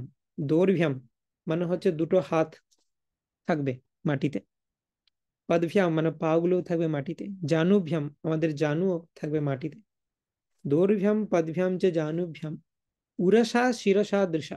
উরসা মানে বুক মাটিতে থাকবে, শিরসা মাথা মাটিতে থাকবে, দৃশা আমাদের চোখগুলো নিচের দিকে থাকবে, মানে প্রণাম জানাচ্ছি আমরা। এবং মনসা বচসা চেতি, মনটা থাকবে আমাদের, এমন নয় যে আমি প্রণাম জানাচ্ছি কিন্তু আমি অন্য কিছু ভাবছি। যখন ভগবানকে প্রণাম জানাবো আমার মেডিটেট করা উচিত ভগবানের উপর। মনসা বচসা চেতি, আমাদের ভয়েসকেও লাগানো উচিত। প্রণাম মন্ত্র বলতে বলতে ওবিসেন্সেস পে করা উচিত। এমন নয় যে আমি জাস্ট মাথাটা নামিয়ে উঠে গেলাম, সেটা প্রণাম হলো না। আমাকে প্রত্যেকটা ডিটির প্রণাম মন্ত্র বলতে হবে। যেমন মায়াপুরে যখন যাচ্ছি আমরা প্রথমে গুরুকে প্রণাম জানাতে হবে, শিল প্রভুপাদকে প্রণাম করতে হবে প্রথমে, এবং যাকে প্রণাম করবো তাকে বাঁ দিকে রেখে প্রণাম করতে হবে। প্রথমে টেম্পল হলে ঢুকেই শিল প্রভুপাদের কাছে যাওয়া উচিত, দিয়ে শিল প্রভুপাদকে বাঁ দিকে রেখে প্রণাম করা উচিত প্রণাম মন্ত্র বলে। नमो विष्णुपादाय कृष्णपृष्ठाय भूतले श्रीमते भक्तिवेदांत स्वामिनिति नामिने नमस्ते सरस्वती देवे गौरवाणी प्रचारिणे निर्विशेष शून्यवादी पाश्चात्य देशतारिणे। তারপর আমার ভগবানের কাছে যাওয়া উচিত। যখন আমি রাধা মাধবের সামনে যাব, রাধা মাধবের প্রণাম মন্ত্র বলবো, কৃষ্ণের প্রণাম মন্ত্র হে কৃষ্ণ করুণা সিন্ধু, এবং রাধারানী প্রণাম মন্ত্র তপ্ত কাঞ্চন গৌরাঙ্গী। যখন নৃসিংহদেবের কাছে যাব, নৃসিংহদেবের প্রণাম মন্ত্র বলা উচিত, উগ্রম বীরম মহাবিষ্ণু। পঞ্চতত্ত্বের কাছে যাবো, পঞ্চতত্ত্বের প্রণাম মন্ত্র বলা উচিত, পঞ্চতত্ত্বাত্মকম কৃষ্ণম ভক্তরূপ স্বরূপকম। তো এইভাবে বলে আমাদের প্রণাম জানানো উচিত। ভগবানের দর্শন নেওয়ার ব্যাপারেও এটিকেট রয়েছে। এমন নয় ডাইরেক্ট ভগবানের দিকে চোখটাই তাকিয়ে দিলাম, বাহ কৃষ্ণ খুব ভালো সেজেছে, এরকম নয় এই ব্যাপারটা। আমি কৃষ্ণ ভালো সেজেছে এরকম দেখবার জন্য যাচ্ছি না, সেটাকে দৃষ্টি দর্শন বলে না। কুন্তী মহারানী ভাগবতমে বলছেন যে কিভাবে, অ্যাকচুয়ালি কুন্তী মহারানী ওখানে অর্ডারটা একটু চেঞ্জ করেছেন, সেটারও কারণ আছে, আচার্য দিচ্ছেন, কিন্তু অ্যাকচুয়ালি ভগবানের লোটাস ফিট থেকে দর্শন নেওয়া উচিত। প্রথমে ভগবানের লোটাস ফিটে তাকানো উচিত। মানে আমাদের ভাবা উচিত যে উনি ভগবান আর আমি জীব। হ্যাঁ, আমি ডাইরেক্টলি ভগবানের চোখের দিকে তাকাতে পারি না, আমার একটা রেসপেক্ট থাকা উচিত। আমাকে ভগবানের পায়ের দিকে তাকাতে হবে প্রথমে, ওইটা আমার জায়গা অ্যাকচুয়ালি। ভগবানের চোখ অনেক উঁচুতে, সেইটা শুধুমাত্র রাধারানী তাকাতে পারেন, এরকম ভাবা উচিত। প্রথমে আমার জায়গা হচ্ছে ভগবানের পায়ে, তো সেই দিকে আমি তাকাবো প্রথম। তো ভগবানের পায়ে দিকে তাকিয়ে আমাদের প্রণাম করা উচিত, ধীরে ধীরে উপরে ওঠা উচিত দর্শন। ভগবানের জানু, ভগবানের জঙ্ঘা, ভগবানের নাভি, বক্ষ, তারপর ভগবানের মুখমণ্ডলের দর্শন করা উচিত। এই ভগবানের যে রূপটা সেটা হচ্ছে শ্রীমদ্ ভাগবতের ক্যান্টোর মতো। যেমন পদ্মপুরাণে, সেখানে ভগবানের বিভিন্ন অঙ্গের সাথে বিভিন্ন ক্যান্টোকে ম্যাপ করা হচ্ছে। पादौ यदीयौ प्रथमद्वितीयौ तृतीयतुर्यौ कथितो यदुरु नाभिस्तथा पञ्चम एव षष्ठो भुजान्तरं दोर्युगलं तथोऽन्यौ कण्ठस्तु राजन्नवमो यदीयो मुखारविन्दं दशमः प्रफुल्लम् एकादशो यस्य ललाटपट्टं शिरोऽपि तु द्वादश एव भाति। তো বলা হচ্ছে ভাগবতমের ফার্স্ট এন্ড সেকেন্ড ক্যান্টো, পাদাও যদিও প্রথম দ্বিতীয়, পাদাও যদিও প্রথম দ্বিতীয়, প্রথম এবং দ্বিতীয় স্কন্ধ ভাগবতমের হচ্ছে ভগবানের পদযুগল পাদাও যদিও। তৃতীয় তুরীয় কথিত যদুরু, ভগবানের উরু হচ্ছে তৃতীয় এবং চতুর্থ স্কন্ধ, দুটি উরু। নাভিস তথা পঞ্চম এব ষষ্ঠ, নাভি হচ্ছে ভগবানের পঞ্চম, পঞ্চম স্কন্ধ ভাগবতমের হচ্ছে ভগবানের নাভি। ষষ্ঠম ভুজান্তরম, ভুজান্তরম মানে চেস্ট, সেটা হচ্ছে ষষ্ঠ স্কন্ধ। দোর যুগলম তথন্য, সপ্তম এবং অষ্টম স্কন্ধ হচ্ছে ভগবানের দুই বাহু। কণ্ঠস্তু রাজন নবম যদীয়, নবম স্কন্ধ হচ্ছে ভগবানের কণ্ঠ। মুখারবিন্দম দশম ফুল্লম, টেন্থ ক্যান্টো হচ্ছে ভগবানের লোটাস ফেস, মুখারবিন্দ। একাদশ যস্য ললাট পট্টম, একাদশ স্কন্ধ হচ্ছে ভগবানের ললাট বা কপাল। শিরো পিতু দ্বাদশ এ ভাতি, এবং ভগবানের যে টার্বান পাগড়ি মাথা, সেটা হচ্ছে টুয়েলভ ক্যান্টো। তো যেভাবে আমাদের ভাগবতম পড়া উচিত, প্রথম স্কন্ধ থেকে ধীরে ধীরে যাওয়া উচিত, সেভাবে ভগবানের দর্শন নেওয়া উচিত, লোটাস ফিট থেকে শুরু করে ভগবানের উরু, তারপরে নাভি, বক্ষ, তারপর ভগবানের দুই বাহু যুগল, তারপর আমাদের ভগবানের লোটাস ফেসের দিকে তাকানো উচিত। তো এরকম প্রত্যেকটা বিষয়ে এটিকেট রয়েছে যেটা আমাদের জানা উচিত। টকিং, আমরা কিভাবে কথা বলবো সেটার ব্যাপারে এটিকেট রয়েছে। কৃষ্ণ কথা বলা উচিত সবসময়। আমাদের আচার্যরা বলছেন যে আমরা যদি কৃষ্ণ বহির্ভূত কোনো কথা বলি, সেটা হচ্ছে ব্যাঙের ডাকের মতো। বর্ষাকালে যখন ব্যাঙ ডাকে, এই ডাকটার কি ইউটিলিটি রয়েছে, মানে এটাতে লাভ কি হয় ব্যাঙের? কিছুই লাভ হয় না। ব্যাঙ ধরো কোনো জায়গায় ছিপিয়ে বসেছিল, তাকে কেউ চিনতে পারতো না সে কোথায় আছে, কিন্তু যখন সে ডাকতে আরম্ভ করে, সাপ অ্যাক্টিভেটেড হয়ে যায়, ও সাপ বুঝতে পারে এইখানে ব্যাঙ আছে, দিয়ে সাপ চলে আসে তার কাছে, তাকে খেয়ে নেয়। তো কৃষ্ণ কথা বাদ দিয়ে অন্য কোনো কথা বললে এইরকম ফল হয় আমাদের। যে আমরা বেসিক্যালি মৃত্যুরূপী যে কাল সর্প তাকে ডাকছি, যে কাল সর্প এসো আমাকে খাও, আমি কৃষ্ণ কথা বাদ দিয়ে অন্য কিছু কথা বলছি। ভাগবতমে বলা হচ্ছে আয়ুর হারতি বৈ পুংসাম উদ্যান নস্তন্যসৌ যশর্তে যৎ শনোনীত উত্তম শ্লোক বর্তয়ে। আমি যদি উত্তম শ্লোক ভগবানের বার্তা বাদ দিয়ে, উত্তম শ্লোকের কথা বাদ দিয়ে অন্য কিছু কথা বলি, তাহলে আয়ুর হারতি বৈ পুংসাম উদ্যান নস্তন্যসৌ, সূর্যের উদয় আর সূর্য অস্ত হওয়ার সাথে সাথে আমার জীবন থেকে এক একটি দিন এলিমিনেট হয়ে যায়। কিন্তু আমি যদি প্রত্যেকটি দিনকে ভগবানের ভগবানের বিষয়ে ডেসক্রাইব করতে ইউজ করি, তাহলে কিন্তু ওই প্রত্যেকটা দিনই আমাকে বৈকুণ্ঠের দিকে এগিয়ে নিয়ে যাচ্ছে, আমার লাভ হচ্ছে ভগবানের ব্যাপারে কথা বললে। কিন্তু সেটা যদি না করি, তাহলে আমরা কাল সর্পকে আহ্বান জানাচ্ছি আর আমাদের মৃত্যুকে আহ্বান জানাচ্ছি বেসিক্যালি। তো সেই জন্য আমাদের কথা খুব মেপে বলা উচিত। এবং কৃষ্ণের ব্যাপারে তুমি আনলিমিটেডলি বলো, কোনো অসুবিধা নেই, কিন্তু জড়জাগতিক ফালতু কথা আমাদের বেশি বলা উচিত নয়। অনেক সময় ডিভোডির সাথে আমরা যখন দেখা হচ্ছে, তখন আমরা জড়জাগতিক বিষয় নিয়ে শুরু করে দিই, যে অফিসে কি হচ্ছে, বাড়িতে কি হচ্ছে, প্রতিবেশী কি করছে, এরকম সমালোচনা স্টার্ট করে দিই ডিভোটিদের মধ্যে। আর বলো না এই ব্যাপার, ইত্যাদি ইত্যাদি, এভাবে শুরু হয়ে যায়। তো এগুলো আমাদের বুঝতে হবে, এগুলো ব্যাঙের ডাকের মতো কথাবার্তা হয়ে যায়, বৈষ্ণবী আচরণ নয়। নেক্সট হচ্ছে চ্যান্টিং। চ্যান্টিং এর সময় কিছু এটিকেট রয়েছে। যেমন বেস্ট হচ্ছে টেম্পল হলে সবাই যখন বসে একসাথে সমস্ত ভক্তরা জব করে, সেভাবে জব করা উচিত।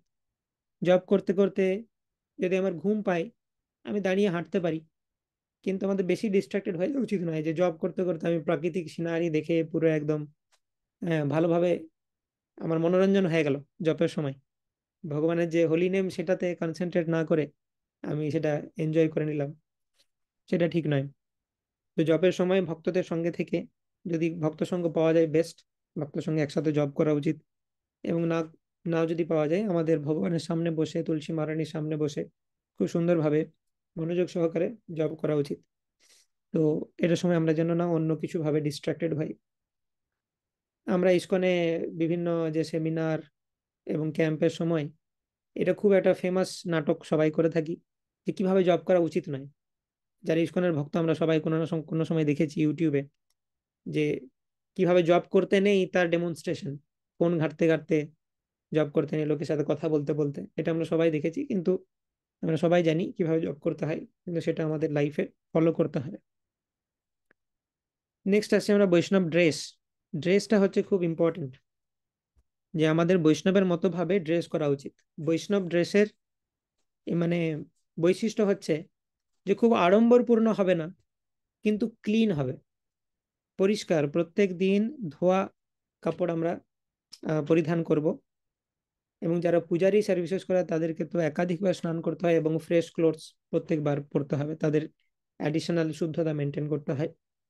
তো ড্রেস আমাদের এরকম হওয়া উচিত, সিম্পল হওয়া উচিত, খুব বেশি গর্জাস নয়। গর্জাস ড্রেস হলে প্রবলেমটা কি, যে আমি লোকজনকে আকর্ষণ করছি আমার দিকে, সেটা ঠিক নয়। এই যে আমি হচ্ছি সেন্টার অফ দ্য ইউনিভার্স, এটা হচ্ছে প্রবলেম।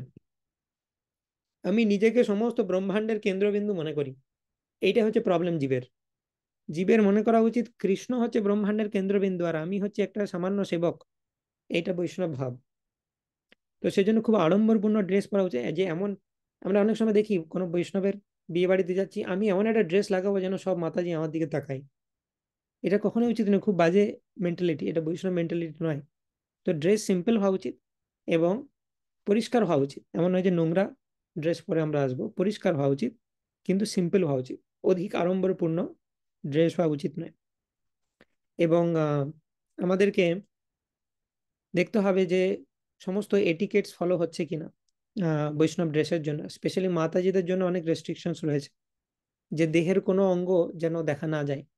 আজকালকার মডার্ন কালচার, ওয়েস্টার্ন কালচার, যেটা বেসিক্যালি প্রস্টিটিউট কালচার, তো সেই কালচারের মধ্যে আমরা যেন না পড়ি। আমাদের শিল প্রভুপাদ নিজে হাতে শিখিয়েছেন তার ডিসাইপলদেরকে যে কিভাবে শাড়ি পরতে হয়। তো শিল প্রভুপাদের যারা মাতাজি ডিসাইপল, শিল প্রভুপাদ প্রথমেই কি করতেন, যে তারা এদিক ওদিক ঘুরছিল, তাদের বিবাহ করান তিনি। শিল প্রভুপাদ কোনো শিষ্যের সাথে তাদের বিবাহ করান। যে শিল প্রভুপাদ তার যে পুরুষ শিষ্যদেরকে ডেকে পাঠাতেন, তার পুরুষ শিষ্যকে নিজে শাড়ি পরিয়ে দেখাতেন, যে দেখো এইভাবে শাড়ি পরতে হয়, তুমি তোমার স্ত্রীকে শেখাবে এইভাবে। কারণ ওয়েস্টার্ন জগতে তারা শাড়ি পরতে জানতো না। তো শাড়ি হচ্ছে ওয়ান অফ দা খুব ইম্পর্টেন্ট বৈষ্ণব ড্রেস, যেটা যেটা খুবই সোবার এবং বৈষ্ণব ভাব সম্পন্ন, এবং দেহের প্রত্যেকটা অর্গান ভালোভাবে ঢাকা যায়। এবং মাতাজিদের বক্ষের উপর ডবল আস্তরণের কথা বলেছেন শিল প্রভুপাদ, যে দুটো আস্তরণ থাকবে বক্ষের উপর। তো এরকম বিভিন্ন আরো ডিটেলসে বলা আছে। যেমন দেবকী মাতাজি একজন খুব সিনিয়র মাতাজি, তিনিও এই বিষয়ে প্রচুর বই লিখেছেন। তো সেগুলো পড়া উচিত, জানা উচিত। আমাদের মাতাজি ট্রেনিং এর জন্য, বৈষ্ণবী ট্রেনিং এর জন্য একটা বিশেষ ক্লাসের অ্যারেঞ্জমেন্ট করা হয়েছে, একটা গ্রুপ করা হয়েছে, যেখানে শুভশ্রী দেবকী মাতাজির বই থেকে এগুলো ডিসকাস করেন। তো আপনারা সেখানে জয়েন করতে পারেন আরো ডিটেলসে জানার জন্য, যে মাতাজিদের জন্য কি কি বিশেষ রেস্ট্রিকশনস রয়েছে বা কি কি নিয়ম রয়েছে। তো এরকম সেরকমই পুরুষদের জন্য আমাদের ধুতি কুর্তা সিম্পল পরা উচিত, এবং খুব বেশি গর্জাস ড্রেস নিয়ে সকলকে আকর্ষণ করা সেটা বৈষ্ণবের উদ্দেশ্য নয়। ওকে, অ্যাটেন্ডিং ক্লাস, ক্লাস অ্যাটেন্ড করার সময় আমাদের কিরকম এটিকেট হওয়া উচিত? মনোযোগ সহকারে ক্লাস অ্যাটেন্ড করা উচিত আমাদের, এবং প্রত্যেক ক্লাসে আমাদের নোটস নেওয়া উচিত। কলিযুগে আমাদের মেমোরির উপর বিলিভ করা উচিত নয়। নোট সহকারে যখন আমরা ক্লাস করি তখন খুব অ্যাটেন্টিভ থাকে, আমরা অ্যাটেন্টিভলি ক্লাসটা অ্যাটেন্ড করতে পারি। এবং ক্লাসের সময় আমাদের কথা বলা উচিত নয়, অ্যাটেন্টিভ থাকা উচিত। ক্লাসের শেষে রেলেভেন্ট কোয়েশ্চেন করা উচিত। অনেক সময় যেমন মন্দিরে ভাগবতম ক্লাসের সময় আমাদের চেষ্টা করা উচিত যে সুন্দর মনোযোগ দিয়ে শুনছি। অনেকে ক্লাসের সময় আমরা ঘুমিয়ে পড়ি। শিল প্রভুপাদ বলছেন তুমি 9 ঘন্টা 10 ঘন্টা 12 ঘন্টা ঘুমাও দরকার হলে নিজের রুমে, কিন্তু ক্লাসের সময় ঘুমিও না প্লিজ। কারণ Bhagavatam class is very very important. তো ক্লাসের সময় আমরা যেন ঘুমিয়ে না পড়ি সেটা দেখতে হবে। আমরা যেন নোটস নিয়ে ক্লাসে যাচ্ছি, মনোযোগ সহকারে শুনছি, পাশের জনের সাথে গল্প করছি, এটা যেন না হয়।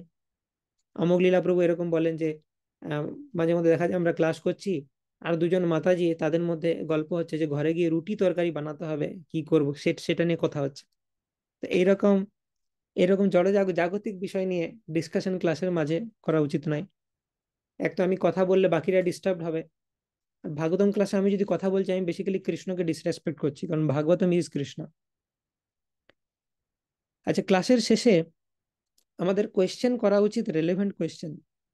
এইখানে একটা খুব ভালো এটিকেট আমাদের ফলো করা উচিত, খুব ইম্পর্টেন্ট, যে কোয়েশ্চেনটা আমি যেন হাম্বলি করি। মানে কোয়েশ্চেনটার মধ্যে যেন হিউমিলিটি থাকে। অনেক সময় আমরা এরকম কোয়েশ্চেন করি যে আমার মনে হচ্ছে যে যে স্পিকার বলছে ভাগবতম সে একটু কম জানে, আমি তার থেকে বেশি জানি। তা আমি এমন একটা কোয়েশ্চেন করলাম এরকম মুডে, আচ্ছা ওইটা বলুন তো আপনি কি করে হবে। এইরকম ভাবে কখনো চ্যালেঞ্জ করা উচিত নয়। যে ভাগবতমের স্পিকার সে কম জানুক কি বেশি জানুক, ব্যাস আসনে বসা মানে সে ব্যাসদেবের প্রতিনিধি। ব্যাস আসনে বসে আছে মানে সে ব্যাসদেবের প্রতিনিধি। তো আমি ওইভাবে কোয়েশ্চেন জিজ্ঞেস করতে পারি না ব্যাসদেবকে। তো আমাকে তখন ভাবতে হবে এই সাধারণ কেউ হয়তো, আমি একটু সিনিয়র, সে আমার থেকে জুনিয়র, সে ভাগবতম ক্লাস দিচ্ছে, আমি তাকে একটা কঠিন কোয়েশ্চেন করে আমি দেখতে চাইছি সে জানে কিনা। তো এরকম চ্যালেঞ্জ করা উচিত নয়। আমার যদি, কারণ সেটার কোনো দরকার নেই। আমার যদি মনে হয় যে ওই কোয়েশ্চেনটা সে জানে কিনা, আমি অফলাইন জিজ্ঞেস করতে পারি। সে যদি মানে আমার থেকে জুনিয়র হয়, যে দেখো তুমি এই জিনিসটা জানো কি না, বা সেটা থেকে বুঝিয়ে দেওয়া, সেটা করতে পারি। কিন্তু সবার সামনে ব্যাস আসনে বসে আছে তাকে চ্যালেঞ্জ করছি, সেরকম ঠিক নয়। চ্যালেঞ্জিং মুডে কোয়েশ্চেন করা উচিত নয়, হাম্বল মুডে কোয়েশ্চেন করা উচিত, যে প্রভু এই জায়গাটা কি বললেন বুঝতে পারলাম না, ওটা যদি একটু বুঝিয়ে দেন। এরকম ভাবে কোয়েশ্চেন করা উচিত। আরেকটা প্রবণতা হয় যে অডিয়েন্সের মধ্যে থেকে ক্লাস শেষ হলো, দিয়ে যিনি প্রবক্তা তিনি হয়তো হিউমিলিটি সহকারে বলেন যে কারোর কোনো কোয়েশ্চেন আছে বা কমেন্টস আছে। এই কমেন্টটা হচ্ছে খুব ডেঞ্জারাস এখানে। অনেকে জানে না যে কমেন্ট কিভাবে করতে হয় বৈষ্ণব এটিকেট ফলো করে। তো যে ভাগবত প্রবক্তা তিনি বললেন আপনাদের কারোর যদি কোনো প্রশ্ন থাকে বা কমেন্ট থাকে, এবার আমি কমেন্ট করতে গিয়ে আমি বললাম যে প্রভু আপনি ওই জায়গাটা বললেন, কিন্তু ওই জায়গাটা ভালো করে আপনার বলা হয়নি, অ্যাকচুয়ালি এটা এরকম হবে। এইরকম ধরনের কমেন্ট করা উচিত নয় আমাদের। তার মানে এটা দেখাই ছোট করা হচ্ছে ভাগবত স্পিকারকে। তো কমেন্ট করার সময় আমাদেরকে খুব মানে বেসিক্যালি খুবই সতর্ক থাকতে হবে যেন আমি ভাগবতম স্পিকারকে ছোট না করি কোনোভাবে। কারণ তিনি ব্যাসদেবের প্রতিনিধি, তাকে রেসপেক্ট প্রদান করা, ক্লাসে অ্যাওয়েক থাকা, জেগে থাকা, নোটস নেওয়া, এগুলো ইম্পর্টেন্ট ক্লাসের সময়। এবং ক্লাস রেগুলারলি অ্যাটেন্ড করা উচিত। ক্লাস মানে আমরা সঙ্গ পাচ্ছি বৈষ্ণবদের, কত কোটি জন্মের পুণ্যের পর বৈষ্ণবদের অ্যাসোসিয়েশন পাচ্ছি। অনলাইন ক্লাসের জন্য এখন আলাদা টিকিট হতে হবে, চেষ্টা করতে হবে আমার ভিডিও যেন অন থাকে, আমি যেন মনোযোগ দিয়ে শুনছি, আমি নোটস নিচ্ছি, অন্য কিছু কাজ করছি না। কারণ দেখো কেউ দেখতে পাবে না, কিন্তু কৃষ্ণ নোট করছে সব। আমি হয়তো বলবো আমি প্রচুর ক্লাস শুনেছি তো, কিন্তু দেখা যাবে আমি মৃত্যুর শেষে যমরাজের কাছে পৌঁছে গেছি, তো এরকম তো হওয়ার কথা ছিল না।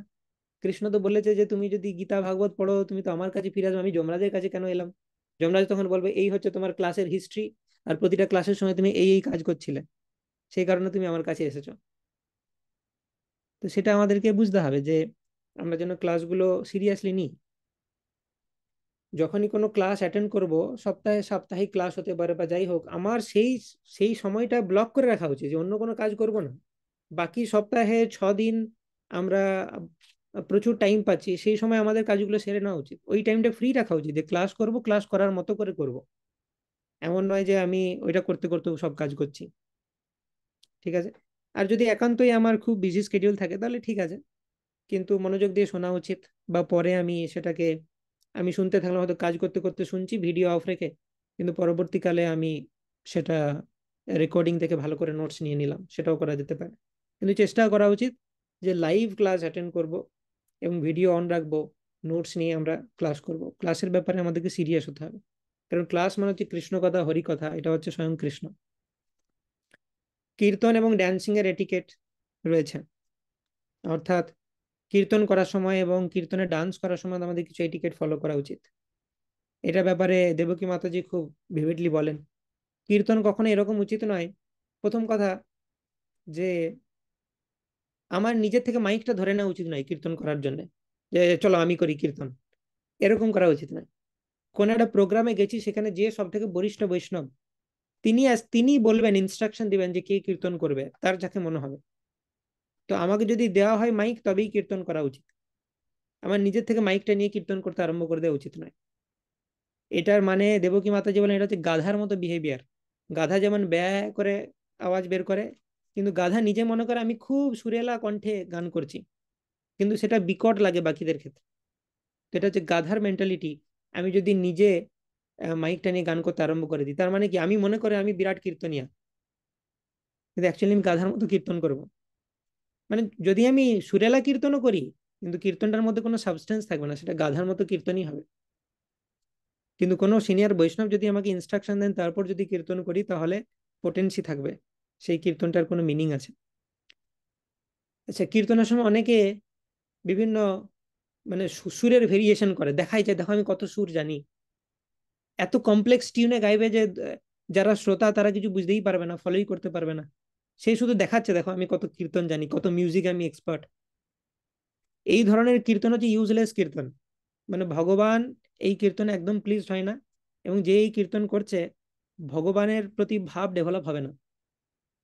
কারণ কীর্তনটার উদ্দেশ্য হচ্ছে ভগবানকে গ্লোরিফাই করা, সবাই যেন ভগবানকে মানে মনোযোগ সহকারে ডাকতে পারে, সেটার জন্য কীর্তন। কিন্তু যদি এরকম ভাবে আমরা কীর্তন করি, তার মানে হচ্ছে আমি লোককে এইটা বোঝানোর চেষ্টা করছি কীর্তনের মধ্যে দিয়ে যে আমি বিরাট বড় সিঙ্গার, ভগবান টগবান সব সাইডে রাখো, আমার দিকে দেখো আমি কিরকম গানটা শিখেছি, এইটা হয়ে যায় উদ্দেশ্য। তো সেটা কখনই করা উচিত নয়। অনেক সময় মৃদঙ্গ প্লেয়াররা এমন মৃদঙ্গ বাজায়, এত জোর মৃদঙ্গ বাজে, ড্রাম বাজছে, যে হরে কৃষ্ণ মহামন্ত্র বলছে, দর্শকের অসুবিধা হচ্ছে শুনতে, যে কি বলছে, নিতাই গৌর হরিবল বললো না জয় শিল প্রভুপাদ বললো, কিছু বুঝতেই পাচ্ছি না। এই মৃদঙ্গ প্লেয়ার আর ড্রাম প্লেয়ার এত জোরে বাজাচ্ছে তারা, এইটাও ঠিক নয়। মৃদঙ্গ, করতাল, ড্রাম যাই হোক, এগুলো হচ্ছে বলরামের অবতার, হরিনাম হচ্ছে কৃষ্ণ। বলরাম কখনো এমন করবে না যে কৃষ্ণকে যেন দেখাই না যায়। বলরাম হচ্ছে সবসময় ব্যাকগ্রাউন্ডে থেকে আমি কৃষ্ণকে সাহায্য করব। বৃন্দাবনে কৃষ্ণ যখন লীলা করেন, বলরাম তার শয্যা, পাদুকা, তার বস্ত্র, ধাম এইসব হয়, কৃষ্ণকে সাহায্য করে লীলাতে। সেই রকমই মৃদঙ্গ, করতাল, হরিনামকে সহায়তা করা উচিত। হরিনাম যেন ক্লিয়ারলি শোনা যায়, আর মৃদঙ্গ করতাল ব্যাকগ্রাউন্ডে সুন্দর তাল দেবে। তা না করে এটা যদি করি, মৃদঙ্গ করতাল এত জোরে বাজছে, আর মৃদঙ্গ বাদক সে এমন এমন তাল বাজাচ্ছে, সেও লোককে দেখাচ্ছে দেখো আমি কত মৃদঙ্গ শিখেছি, হরিনাম শোনাই যাচ্ছে না, কেউ কিছু বুঝতেই পারছে না কি কীর্তন হচ্ছে। এরকম বহু জায়গায় দেখেছি আমি, শুধু ড্রামের আওয়াজ শোনা যাচ্ছে, মানে এটা বৈষ্ণব কীর্তন হচ্ছে না, সেই দুর্গাপূজায় অভক্তরা যেরকম ভাবে ডিজে বাজায় সেরকম বাজছে, তার মধ্যে কোনো ডিফারেন্স পাওয়া যাবে না, শুধু দুম দুম দুম এরকম আওয়াজ আসছে, আর কোনো হরিনাম শোনা যাচ্ছে না। তো এটা হচ্ছে চূড়ান্ত অবৈষ্ণবতার পরিচয়। আমাদের কোনো আচার্য কৃষ্ণ কেউ থাকবে না ওইটাতে। মনে হবে সেই বৈষ্ণব অবৈষ্ণবদের মতো অভক্তদের মতো আমরা আচরণ করছি, তো এরকম করা উচিত নয় আমাদের। কীর্তনের উদ্দেশ্য হচ্ছে ভগবানের সাথে কানেক্ট করতে পারি যেন, সেরকম। ডান্সিং এর জন্য কিছু এটিকেট রয়েছে, বিভিন্ন ধরনের ডান্সিং রয়েছে, আমাদের আচার্যরা যেভাবে শিখিয়েছেন সেভাবে করা উচিত। কিছু প্রভুপাদ স্টেপ রয়েছে, সেগুলো নেওয়া উচিত। অনেক সময় আমরা এত ভায়োলেন্টলি ডান্স করি যে আম, অন্যরা আহত হয়ে যেতে পারে সেই ডান্সে। আমি চেষ্টা করছি একটা পিকচার দেখানোর যে কি কি ডান্স অ্যালাউড আর কি কি নয়। Just give me a minute.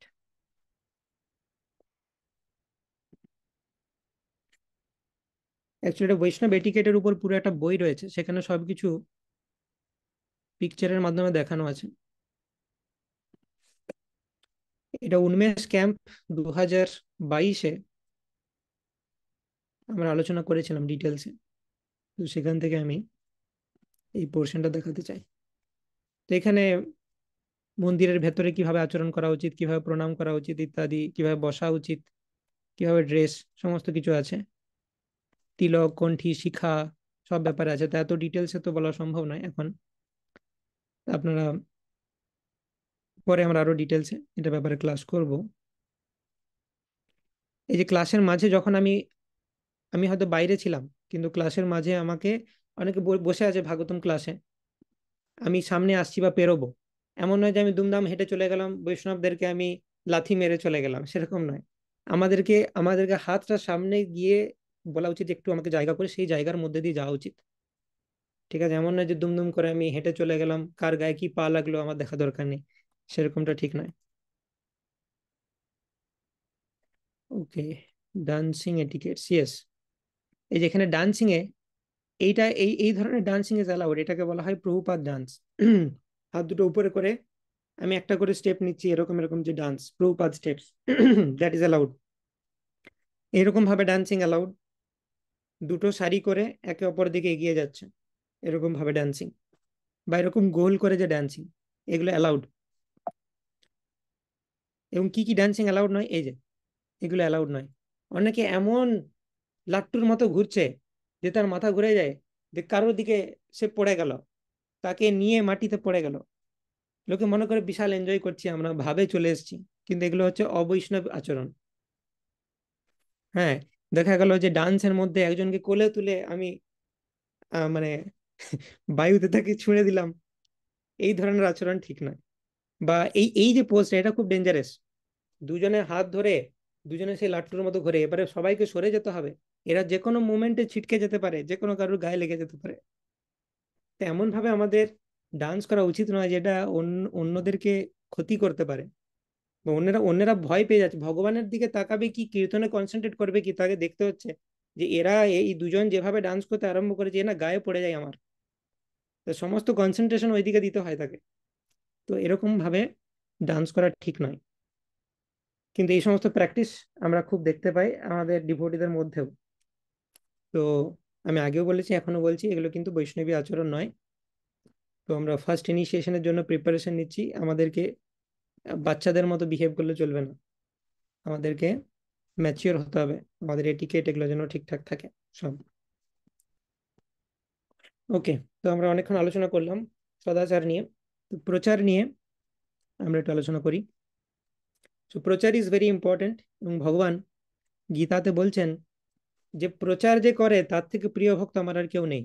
যা ইদম পরমম গুহ্যম মদ্ভক্তেষু অভিধাস্যতি ভক্তিম ময়ি পরম কৃত্বা মামেবৈষ্যত্যসংশয় ন চ তস্মান মনুষ্যেষু কশ্চিন মে প্রিয়কৃত্তমা ভবিতা না চ মে তস্মান অন্য প্রিয়তরো ভুবি। ভগবান বলছে যে প্রচার করে, যে গীতার এই জ্ঞান অন্যকে প্রদান করে, তার থেকে প্রিয় ভক্ত না আমার আগে ছিল, না এখন আছে, না ভবিষ্যতে কেউ হবে। তো ভগবানের সব থেকে প্রিয় হয়ে যায় সে যে প্রচার করে গীতার জ্ঞান অন্যকে। তো কৃষ্ণ এটা বলেছেন গীতাতে। আচ্ছা, আমরা দেখি এবারে চৈতন্য মহাপ্রভু কি বলেছেন প্রচার নিয়ে। যারে দেখো তারে কহ কৃষ্ণ উপদেশ, আমার আজ্ঞায় গুরু হয়ে তারও হেই দেশ। চৈতন্য মহাপ্রভু বলেছেন যাকেই দেখতে পাবে তাকে কৃষ্ণ কথা বলো, এবং সবাইকে কৃষ্ণ ভক্তি সম্বন্ধে জানাও। ভারত ভূমিতে হইলা মনুষ্য জন্ম, যার জন্ম সার্থক করি কর পর উপকার। ভারত ভূমিতে মনুষ্য রূপে জন্মগ্রহণ করেছো তুমি যদি, এবং সনাতন ধর্ম বৈষ্ণব ধর্ম সম্পর্কে তুমি যদি জানতে পেরেছো, তাহলে সেটা সকলকে জানাও এবং তোমার জীবন প্রথমে সার্থক করো এবং বাকিদের জীবনও সার্থক করতে হবে। তো প্রচার করো। ভগবান শ্রীকৃষ্ণ নিজে কলিযুগে চৈতন্য মহাপ্রভুর উপর অবতীর্ণ হয়ে আমাদের কাছ থেকে ভিক্ষা করছেন যে তোমরা প্রচার আমাকে সহায়তা করো। তিনি ভগবান, তার এরকম আমাদেরকে রিকোয়েস্ট করার কিছু নেই, তিনি চাইলে নিজেই করে দিতে পারতেন সব প্রচার, কিন্তু তিনি আমাদেরকে সুযোগ দিচ্ছেন যে আমরা যদি আহ ভগবানকে এই সেবাটা করতে পারি আমাদের জীবন সাকসেসফুল হবে। তিনি চাইলে নিজেই করে দিতে পারতেন, বা তিনি ছিল প্রভুপাদের মতো এম্পাওয়ার্ড আচার্যদেরকে পাঠান যারা পুরো পৃথিবীকে ভক্ত বানিয়ে দিতে পারতো।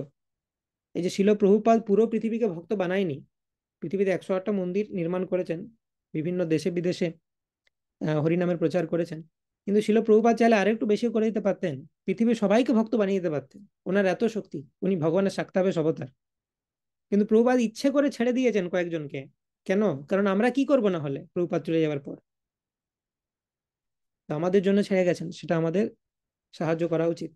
মহাপ্রভু বলছেন পৃথিবীতে আছে যত নগরাদি গ্রাম সর্বত্র প্রচার হইবে মোর নাম।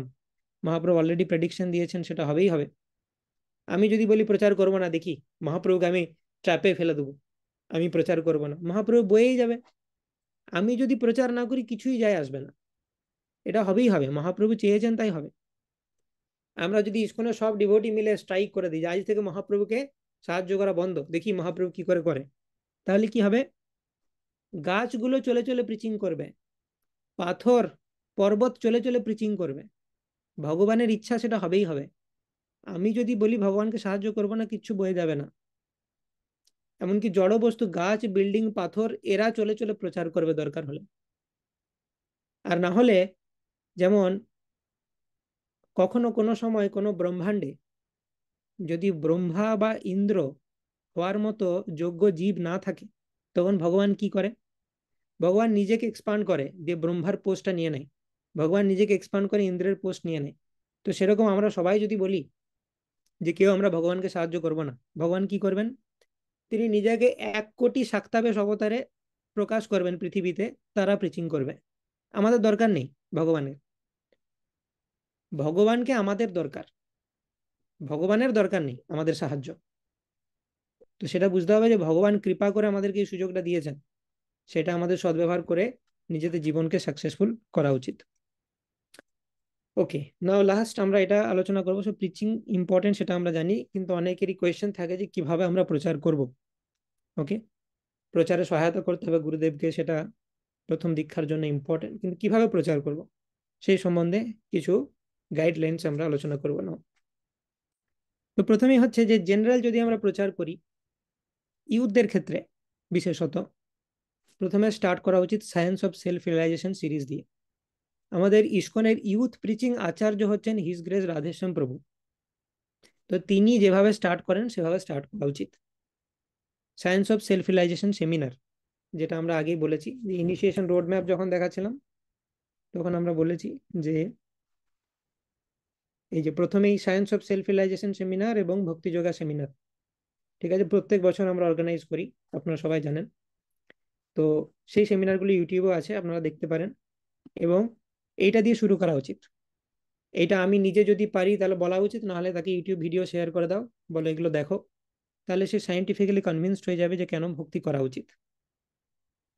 এবার দেখতে হবে সে যদি অত সায়েন্টিফিক না হয়, সায়েন্টিফিক অত বুঝতে না চায়, তাহলে গীতা ভাগবত শাস্ত্র থেকে আমরা বলতে পারি। তো সেটা বুঝতে হবে কি কিরকম ক্যান্ডিডেট, তাকে সেভাবে করতে হবে। তো আমি কিভাবে প্রচার করব? তো কিছু না হলো এই science of self realization seminar পাঠাও, নিজের পরিচিত যারা আছে বন্ধু বান্ধব যাদেরকে তুমি চেনো তাদেরকে পাঠাও science of self realization seminar YouTube থেকে নিয়ে, সেটা প্রচার হলো।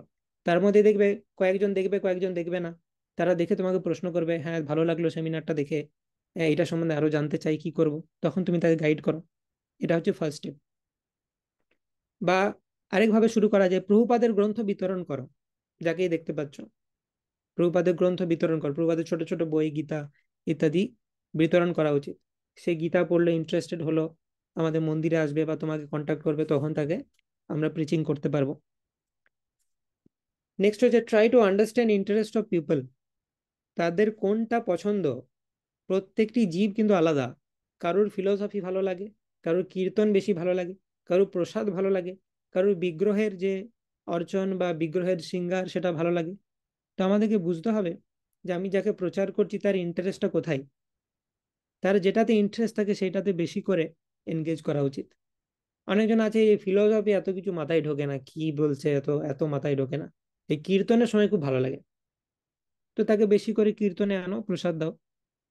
মানে এটা ইম্পর্টেন্ট নয় যে সবাইকেই ফিলোসফি বুঝতে হবে এবং বিশাল বিদ্বান হতে হবে। আলটিমেটলি জব করে ভগবানের ধামে যেতে হবে। সেই স্টেজে আসার জন্য তাকে যা করতে হয় করো। অনেক আছে যারা অতিরিক্ত সায়েন্স বুঝে গেছে, তো তাদেরকে ডিপ্রোগ্রাম করতে হয় এসএসআর সেমিনার দিয়ে, যে তুমি যে সায়েন্স নিয়ে মাতামাতি করছো অত মাতামাতি করার কিছু নাই, ভগবান হচ্ছে সায়েন্সেরও বস। সেটা প্রমাণ করার জন্য তাদেরকে এসএসআর সেমিনার দিতে হয়। কেউ যদি বলে না আমি সায়েন্স জানি না কি অত, তাহলে আমাকে ডিপ্রোগ্রাম করারও দরকার নেই। তো তাকে আমি কীর্তন বা আহ প্রসাদ, ভগবানের বিগ্রহের দর্শন এগুলো করতে পারি। তো এভাবে আমি তাকে ভক্তিতে আনলাম, জব করছে সে ইত্যাদি। কিন্তু সে যখন এবার বলবে আমি প্রথম ইনিশিয়েশন নেব, তখন কিন্তু তাকে আবার এসএসআর সেমিনার দেখতে হবে। কারণ এখন এটা প্রশ্ন নয় যে তুমি ভগবানকে মানছো কিনা, তুমি যখনই ইসকনের ফার্স্ট ইনিশিয়েটেড ডিভোটি হয়ে যাবে, লোকে তোমাকে কোয়েশ্চেন করবে যে এইটা কেন করছো, ওইটা কেন করছো, সায়েন্সে তো এই লেখা আছে, তাহলে তোমরা কেন এটা করছো। তো তাদেরকে উত্তর দেওয়ার জন্য তখন এসএসআর সেমিনার জানতে হবে। ওকে। তো সেটা আমাদের বুঝতে হবে যে কে কোনটার প্রতি ইন্টারেস্টেড, তাকে সেইটাতে এনগেজ করা উচিত। যেমন অনেকেই ভক্তিতে আমি বিভিন্ন জনের এক্সপিরিয়েন্স শুনি, দামোদর প্রোগ্রামের অনেকেই এসেছেন, দামোদর প্রোগ্রামের থ্রু দিয়ে ভক্তিতে এসেছে। ওই যে দামোদর মান্তে ভগবানকে দীপদান, দামোদর অষ্টকমের যে সুন্দর মেলোডি, সেইটা তাদের খুব ভালো লেগেছে, সেইভাবে ভক্তিতে এসেছে। তো এইভাবে আমাদের বুঝতে হবে যে কে কোন ক্যাটাগরির ব্যক্তি, তার ইন্টারেস্ট কোথায়, সেই অনুযায়ী আমাদেরকে তাদেরকে এনগেজ করতে হবে। Do not try to defeat but win the hearts by behaviour. মানে অনেক সময় আমরা এরকম করি যে কেউ সামনের জন আমাকে কোনো প্রশ্ন করছে, আমার উদ্দেশ্য থাকে তাকে পরাজিত করা, যে আমি শাস্ত্র থেকে কোড দিয়ে সাইন্টিফিক লজিক দিয়ে তাকে পরাস্ত করব, যে তুমি যেটা বলছো সেটা ভুল, আমি ঠিক, তুমি ভুল আমি ঠিক। এইটা প্রমাণ করে দিলেই প্রিচিং হয়ে গেল না। আমাকে তার সাথে এমন ভাবে বিহেভ করতে হবে যে আমি তার হৃদয়টা যেন জয় করতে পারি, ঠিক চৈতন্য মহাপ্রভুর মতো। চৈতন্য মহাপ্রভু যেমন প্রকাশানন্দ সরস্বতী ঠাকুরের কাছে গিয়ে তর্ক লেগে যাননি, যে তর্কে বসুন আমার সাথে, পরাজিত করে দিচ্ছে আপনাদেরকে। সো তর্কে হারালে অনেক সময় মানুষের ইগো হার্ট হয়ে যায়। তর্কে হেরে তো যাবে সে, কিন্তু সে ভক্ত হবে না, কারণ তার ইগোতে লেগেছে যে আমাকে হারিয়ে দিল, এর কথা তো আমি শুনবোই না। তো ইগোকে হার্ট করা চলবে না। মেটেরিয়াল ওয়ার্ল্ডে যারাই এসেছে তাদের প্রচুর ইগো রয়েছে, এবার ইগোকে হার্ট করে দিলে সেই কৃষ্ণ থেকে আরো বিমুখ হয়ে যাবে। তো সেজন্য বৈষ্ণবকে টলারেন্ট হতে হবে, সহিষ্ণু হতে হবে। তার খুব মন যাচ্ছে এক্ষুনি ওকে পরাস্ত করে দিই, কিন্তু তা সত্ত্বেও একটু ভেবে চিন্তে আমাদের স্টেপ নেওয়া উচিত, তাকে এনকারেজ করা উচিত। যেমন ফর এক্সাম্পল, কেউ হয়তো কোনো ডেমিগডের প্রতি খুব তার আস্থা রয়েছে, গণেশ বা সরস্বতী বা কিছু কোনো ডেমিগডের প্রতি। প্রথমে গিয়ে বলে দেন কি এরা রাস্কেলের মতো বিহেভ করছো, গীতাতে জানো ভগবান কি বলেছে, কাম ইস্তা ইস্তা হিতা জ্ঞান প্রপদ্যন্তে অন্য দেবতা, তোমার বুদ্ধি কম আছে, গীতাতে ভগবান ডাইরেক্টলি বলছে, এরকম বলে দেওয়া উচিত নয় কাউকে। তাহলে তার ইগো হার্ট হয়ে যাবে। প্রথমে বলতে হবে হ্যাঁ হ্যাঁ ঠিক আছে তুমি ওটাও করো, কিন্তু শাস্ত্রে বলা আছে হরে কৃষ্ণ মহামন্ত্র হচ্ছে এই যুগ ধর্ম, তাই এটা করার সাথে সাথে তুমি যদি সব করো তাহলে ফল পাবে। তো প্রথমে এইভাবে বলতে হবে। সে আরেকটু যখন ম্যাচিওর হবে, গীতা ভাগবত পড়বে, তখন বলতে হবে দেখো যে সমস্ত দেবদেবীরাও কৃষ্ণের ভক্ত, আর কৃষ্ণকে তুমি যদি ওয়ার্শিপ করো সমস্ত দেবদেবীদের পূজা হয়ে যায়। তুমি কি আলাদা আলাদা ভাবে সমস্ত দেবদেবীকে পূজা করতে পারবে? সেটা তো পারবে না। দেখো ভাগবতমে লেখা আছে যথা তরুর মূল নিষেচনে না তৃপ্যতি তৎস্কন্দ ভুজ উপশাখা। তো এইভাবে ধীরে ধীরে তাকে বলা উচিত। এমন নয় যে গিয়ে আমি ডাইরেক্ট পরাস্ত করে দিলাম, তাতে কিন্তু সে ভক্ত হবে না, তাতে অনেক লস হয়ে গেল। সে অ্যাটলিস্ট, মানে আমি এটা করার আগে তার বৈষ্ণবদের প্রতি রেসপেক্ট ছিল, কিন্তু আমি যে ওইরকম আচরণটা করে দিলাম, তারপর থেকে বুঝে গেল যে বৈষ্ণবেরা খুবই বাজে। তাহলে কি কি লাভটা হলো? না আমার ওই ব্যবহারটার পর বৈষ্ণবদের প্রতি তার যে অ্যাপ্রিসিয়েশন ছিল সেটা চলে গেল, তার মানে সে কৃষ্ণ থেকে আরো দূরে চলে গেল। তাহলে অনেক সময় প্রিচিং করার নামে লোককে কৃষ্ণের কাছে নিয়ে আসার জায়গায় কৃষ্ণ থেকে দূরে ঠেলে দিই। সেই জন্য প্রচারককে কিন্তু খুব ম্যাচিওর হতে হবে।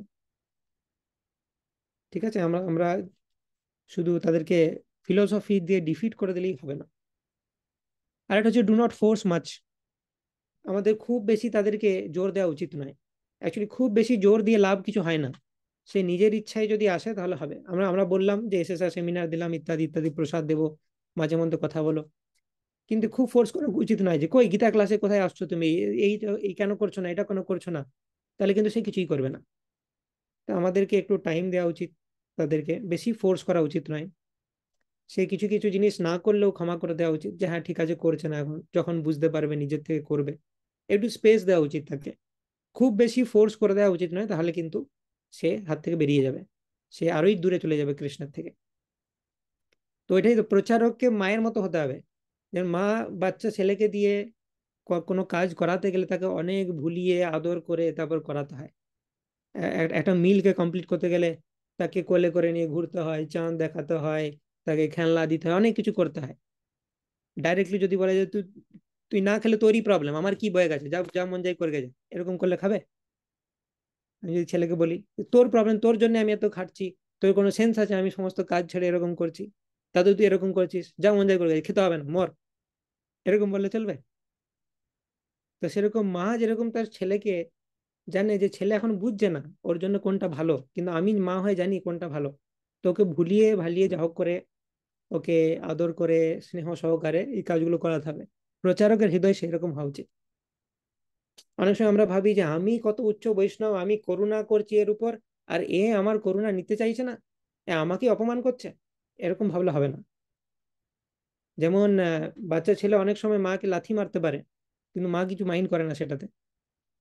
তো সেই রকম প্রচারকেও হতে হবে। অনেক সময় যাকে প্রচার করছে সেই রকম আচরণ করবে, পরবর্তীকালে সে যখন অনেক বড় বৈষ্ণব হবে তখন বুঝতে পারবে যে আমাকে যে প্রচার করেছে সে আমার জন্য কি কি করেছে, তখন অ্যাপ্রিসিয়েশনটা হবে। যেমন আমার ভক্তি জীবনে মনে আছে যে আমাকে যিনি প্রচার করতে এসেছিলেন, আমি জানতাম না যে ওনারা ক্যাম্পাসের বাইরে থাকেন এবং ছোট্ট একটা ইসকন সেন্টারে ওনারা থাকেন। আমি ভাবতাম আমি হোস্টেলে থাকি, ও হোস্টেলে থাকে, আমারই সিনিয়র আমার সাথে এসেছে। তো সকালে এসেছে, আমি সারাদিন বসিয়ে রেখেছি, কোয়েশ্চেনের পর কোয়েশ্চেন করেই যাচ্ছি। সকালে এসেছে, রাত 12টার সময় থেকে ছেড়েছি।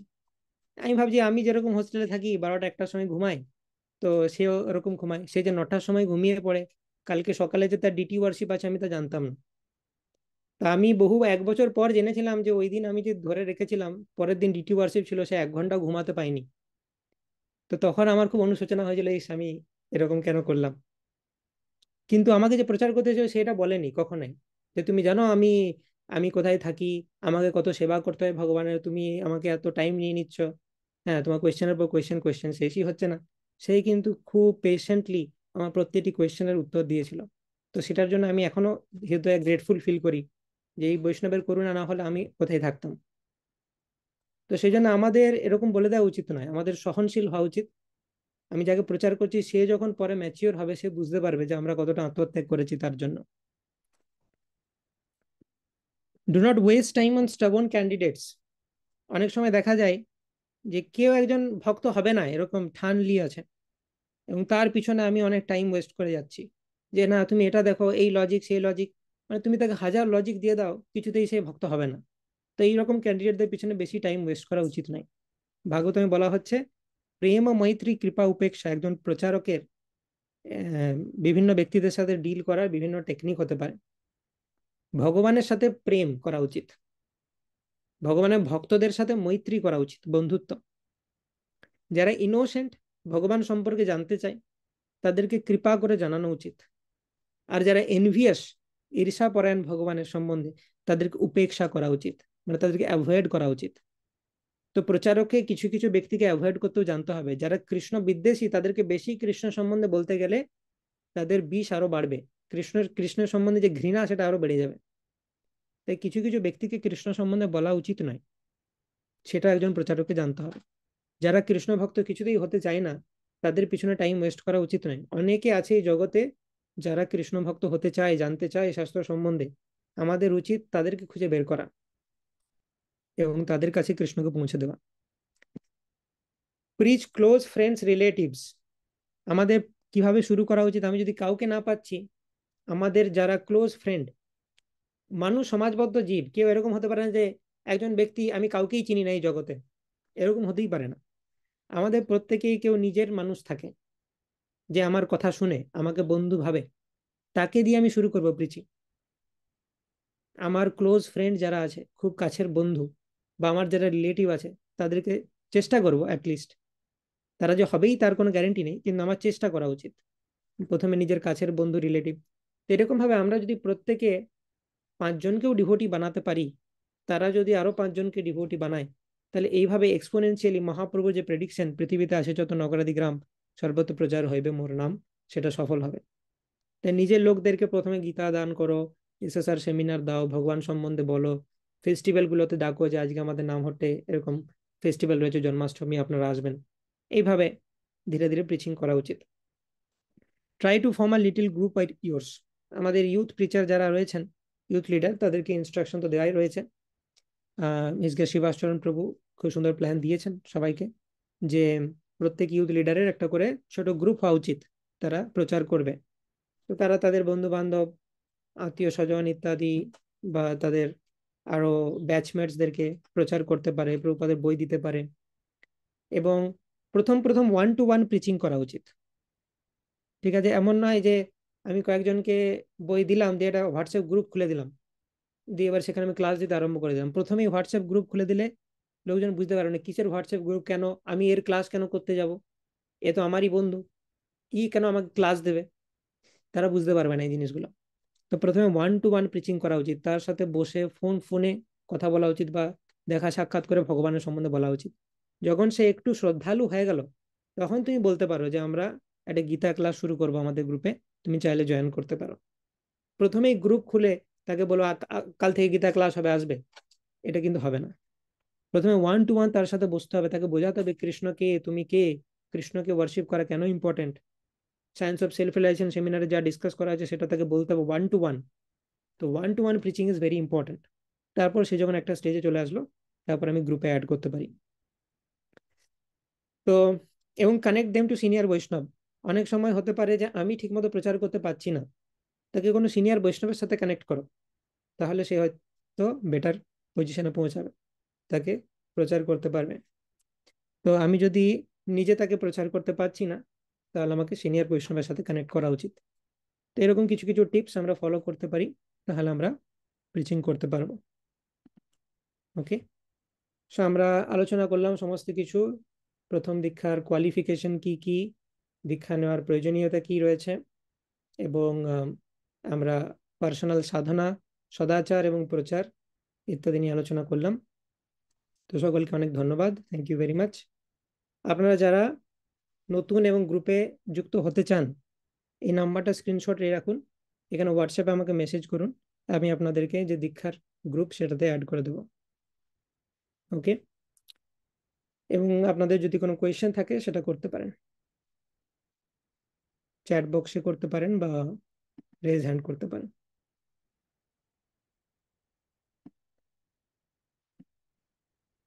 ওকে, সঙ্গীতা মাহাতো মাতাজি বলছেন যে দেবকী মাতাজির বুক ডিসকাস করার গ্রুপে কিভাবে জয়েন হব। এই নাম্বার আমাকে মেসেজ করুন, আমি আপনাকে রিডাইরেক্ট করে দেবো সেই গ্রুপে কিভাবে জয়েন হতে পারবেন। দীপদাত্রী বল্লভী মাতাজি, হরে কৃষ্ণ প্রভু প্রণাম। প্রভু বলছি যে মাতাজিদের জন্য যে গ্রুপে ক্লাস দেওয়া হয় সেটাতে কিভাবে যুক্ত হবো। এগেন এই নাম্বারে আমাকে মেসেজ করুন, আমি বলে দেবো কিভাবে যুক্ত হতে হবে। নিতেশ প্রভু, हरे कृष्ण प्रभु जी, धन्यवाद प्रणाम। প্রভু জি, বৃন্দাবনে শ্রী হরিবংশ প্রেমানন্দ মান উনি কোন সম্প্রদায়ের, ওনার ভিডিও কি দেখাবো? না, অ্যাকচুয়ালি রিসেন্টলি ওনার একটা ভিডিওতে দেখা গেছে যে উনি মায়াবাদ বলছেন, তো সেটা ঠিক নয়। তো আমাদের সবসময় আমাদের পরম্পরাতে লয়াল থাকা উচিত। এমন কিছু নেই যেটা ব্রহ্মমত গড়ীয় সম্প্রদায় নেই। কৃষ্ণ এসেছেন, বলরাম এসেছেন নিত্যানন্দ প্রভু রূপে, চৈতন্য মহাপ্রভু আছেন আমাদের সম্প্রদায়। এমন কিছু ফিলসফি নেই যেটা আমাদের সম্প্রদায় নেই। নিজের সম্প্রদায়ের প্রতি একটা লয়্যালটি থাকা উচিত। তো সবসময় আমাদের সম্প্রদায়ের ভিডিওই আমরা দেব সবাইকে। তো বাকি সম্প্রদায় অ্যাভয়েড করা উচিত। অনেক সময় উনি মায়াবাদ বলছেন, সেটা রিসেন্টলি দেখা গেছে।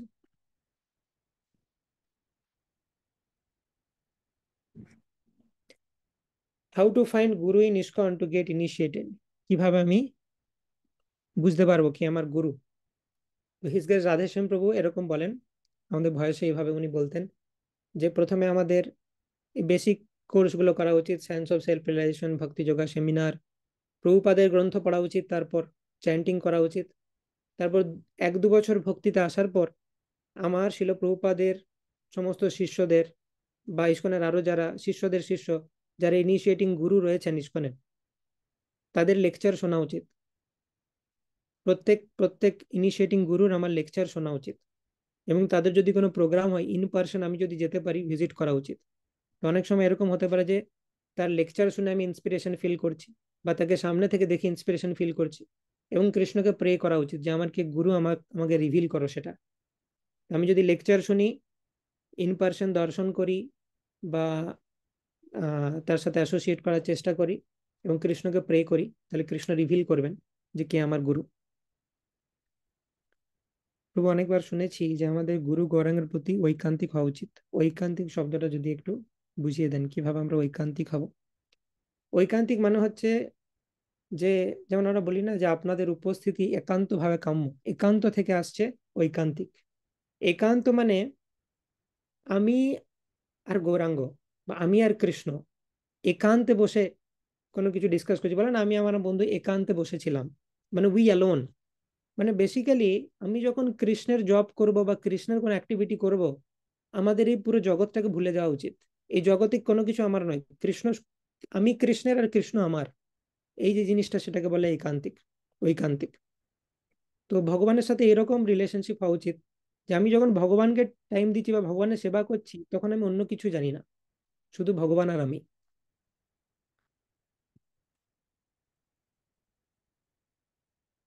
প্রভু সেবা অপরাধ সম্বন্ধে কিছু আলোকপাত করলে ভালো হয়। ভগবানের অনেকে ভগবানের শৃঙ্গার আদির সময় সাপেক্ষ সেবা করার সময় জাগতিক বার্তালাপ করেন। এসে আমরা যখন নেকটার অফ ডিভোশন আলোচনা করব, খুব শীঘ্রই করব, প্রশান্ত প্রভু বলছিলেন, আমি ওটা ফিল করলাম যে হ্যাঁ, আমাদের গীতা শেষ করতে অনেকটা দেরি হবে শাস্ত্রিক স্টাডিতে। গীতার অলরেডি একটা ক্র্যাশ কোর্স রয়েছে। তো আমরা নেকটার অফ ডিভোশন ভক্তি রসামৃত সিন্ধুর উপর একটা ওভারভিউ ক্লাস করব, সেখানে আমরা সেবা অপরাধ নিয়ে ডিটেলস আলোচনা করব। হরে কৃষ্ণ প্রভু, অনেক ভয় আর লজ্জার জন্য ভক্তি পথে এগোতে পারি না, কি করব একটু বলে দিন।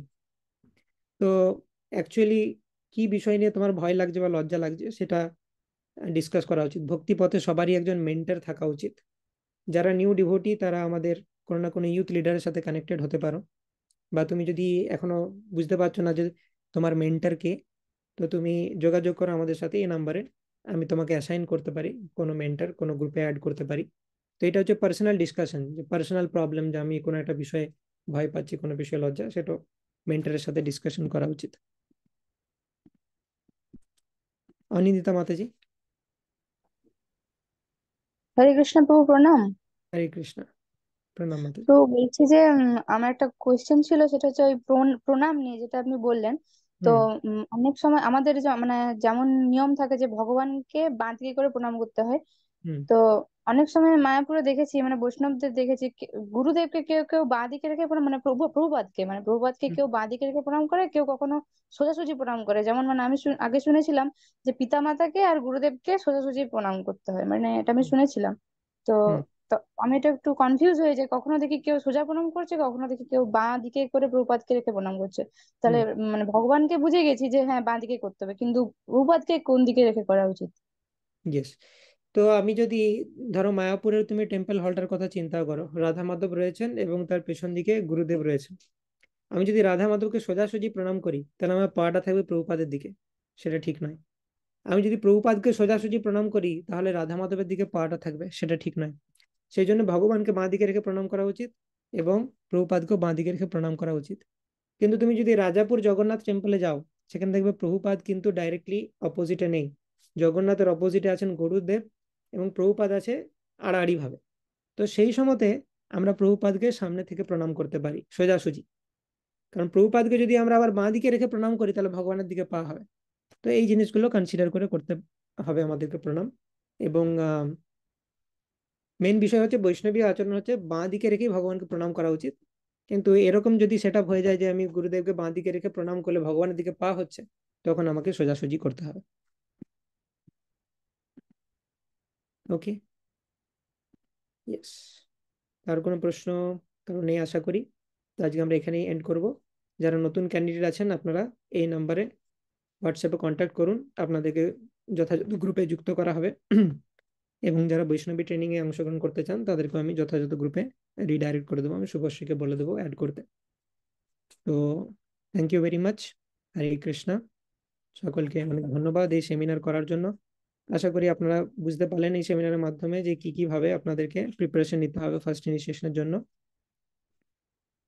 ওকে।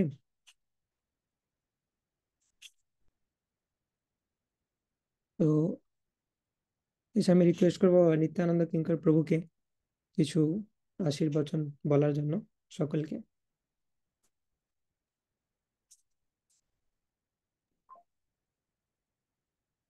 হরে কৃষ্ণ। সমস্ত বৈষ্ণব মন্ডলী সবাইকে অসংখ্য ধন্যবাদ।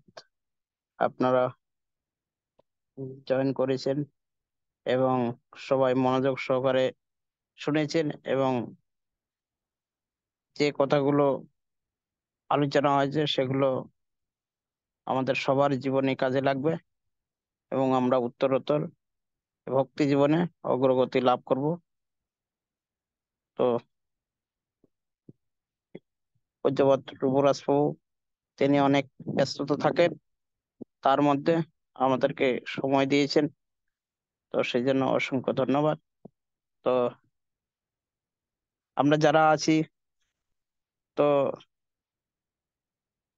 আপনারা কি চান যে মাঝে মধ্যে সেমিনারে অংশগ্রহণ করবেন এবং প্রভু যে জিনিসগুলো তিনি বলছেন সেগুলো আমাদের জীবনে কতটা প্রয়োজন, সবসময় প্রয়োজন। সেজন্য আমরা যদি তার টাচে থাকি তাহলে আমাদের ভক্তি জীবন আনন্দময় হয়ে উঠবে। তো আমার তো খুব ভালো লাগলো। আমি থাকতে পারি না, সেই জন্য আমার দুঃখ লাগে, মনে করি যে থাকবো প্রভুর ক্লাসে, তো সেটা হয়ে ওঠে না।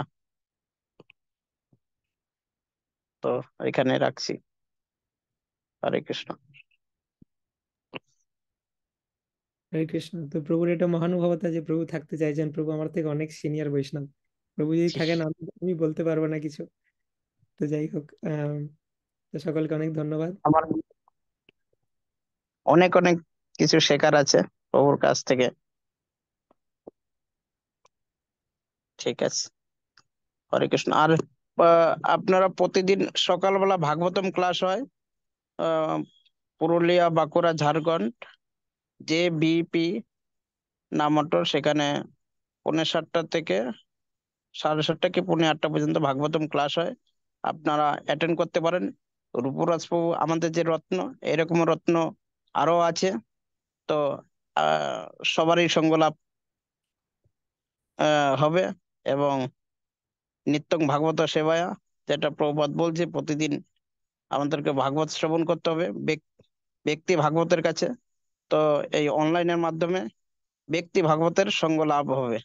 প্রতিদিন সকালবেলা ভাগবতম ক্লাস হয়, প্রথমে জপ ক্লাস হয়। এখন যেহেতু আহ অঙ্গুষ্মাত পরমহংস পরিব্রাজক আচার্য অষ্টতর শত শিশুমত শিল জয় পতাকা স্বামী গুরু মহারাজের শরীর অসুস্থ, তার আরোগ্য কামনার জন্য আমরা আহ আমাদের যে পার্সোনাল 16 মালা জপ করতে হয়, 16 মালার পরেও আমরা এক্সট্রা গুরু মহারাজের আরোগ্য, শরীর যাতে সুস্থ লাভ করে তাড়াতাড়ির মধ্যে, তো অধিক সংখ্যক নাম জপ করে ভগবান নৃসিংহদেবের কাছে সেটা অর্পণ করতে পারি। তো সেই জন্য সকালবেলা জুমের মাধ্যমে আমরা অ্যাটেন্ড করতে পারি। সেই প্রথমে জপ ক্লাস হবে, তারপরে ভাগবতম ক্লাস। তাহলে সেটা আপনারা করতে পারেন, কোনো অসুবিধা নেই।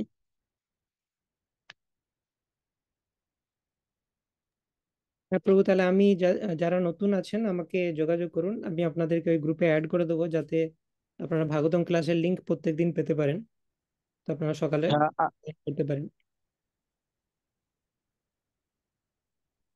প্রতিদিন সকালবেলা ভাগবতম ক্লাস হয়, আপনারা সবাই অ্যাটেন্ড করবেন। আর প্রভুর সেমিনার গুলা, সেগুলো মিস করবেন না।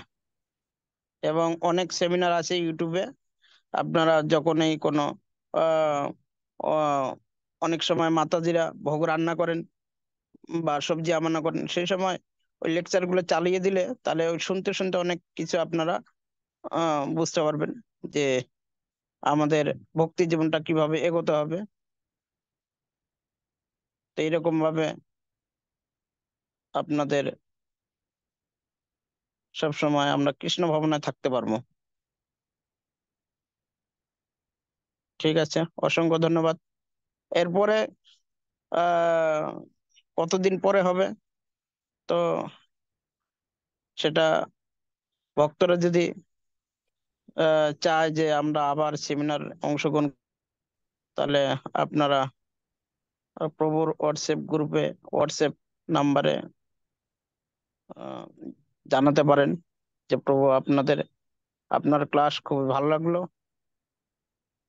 তো আরো অনেক অনেক বিষয় আছে, সেগুলো আমরা প্রতি মাসে বা 2 মাসে অন্তর এরকম দুই দুই দিন বা 3 দিনের সেমিনার আমরা অংশগ্রহণ করতে পারি। হরে কৃষ্ণ। সকলকে অনেক ধন্যবাদ।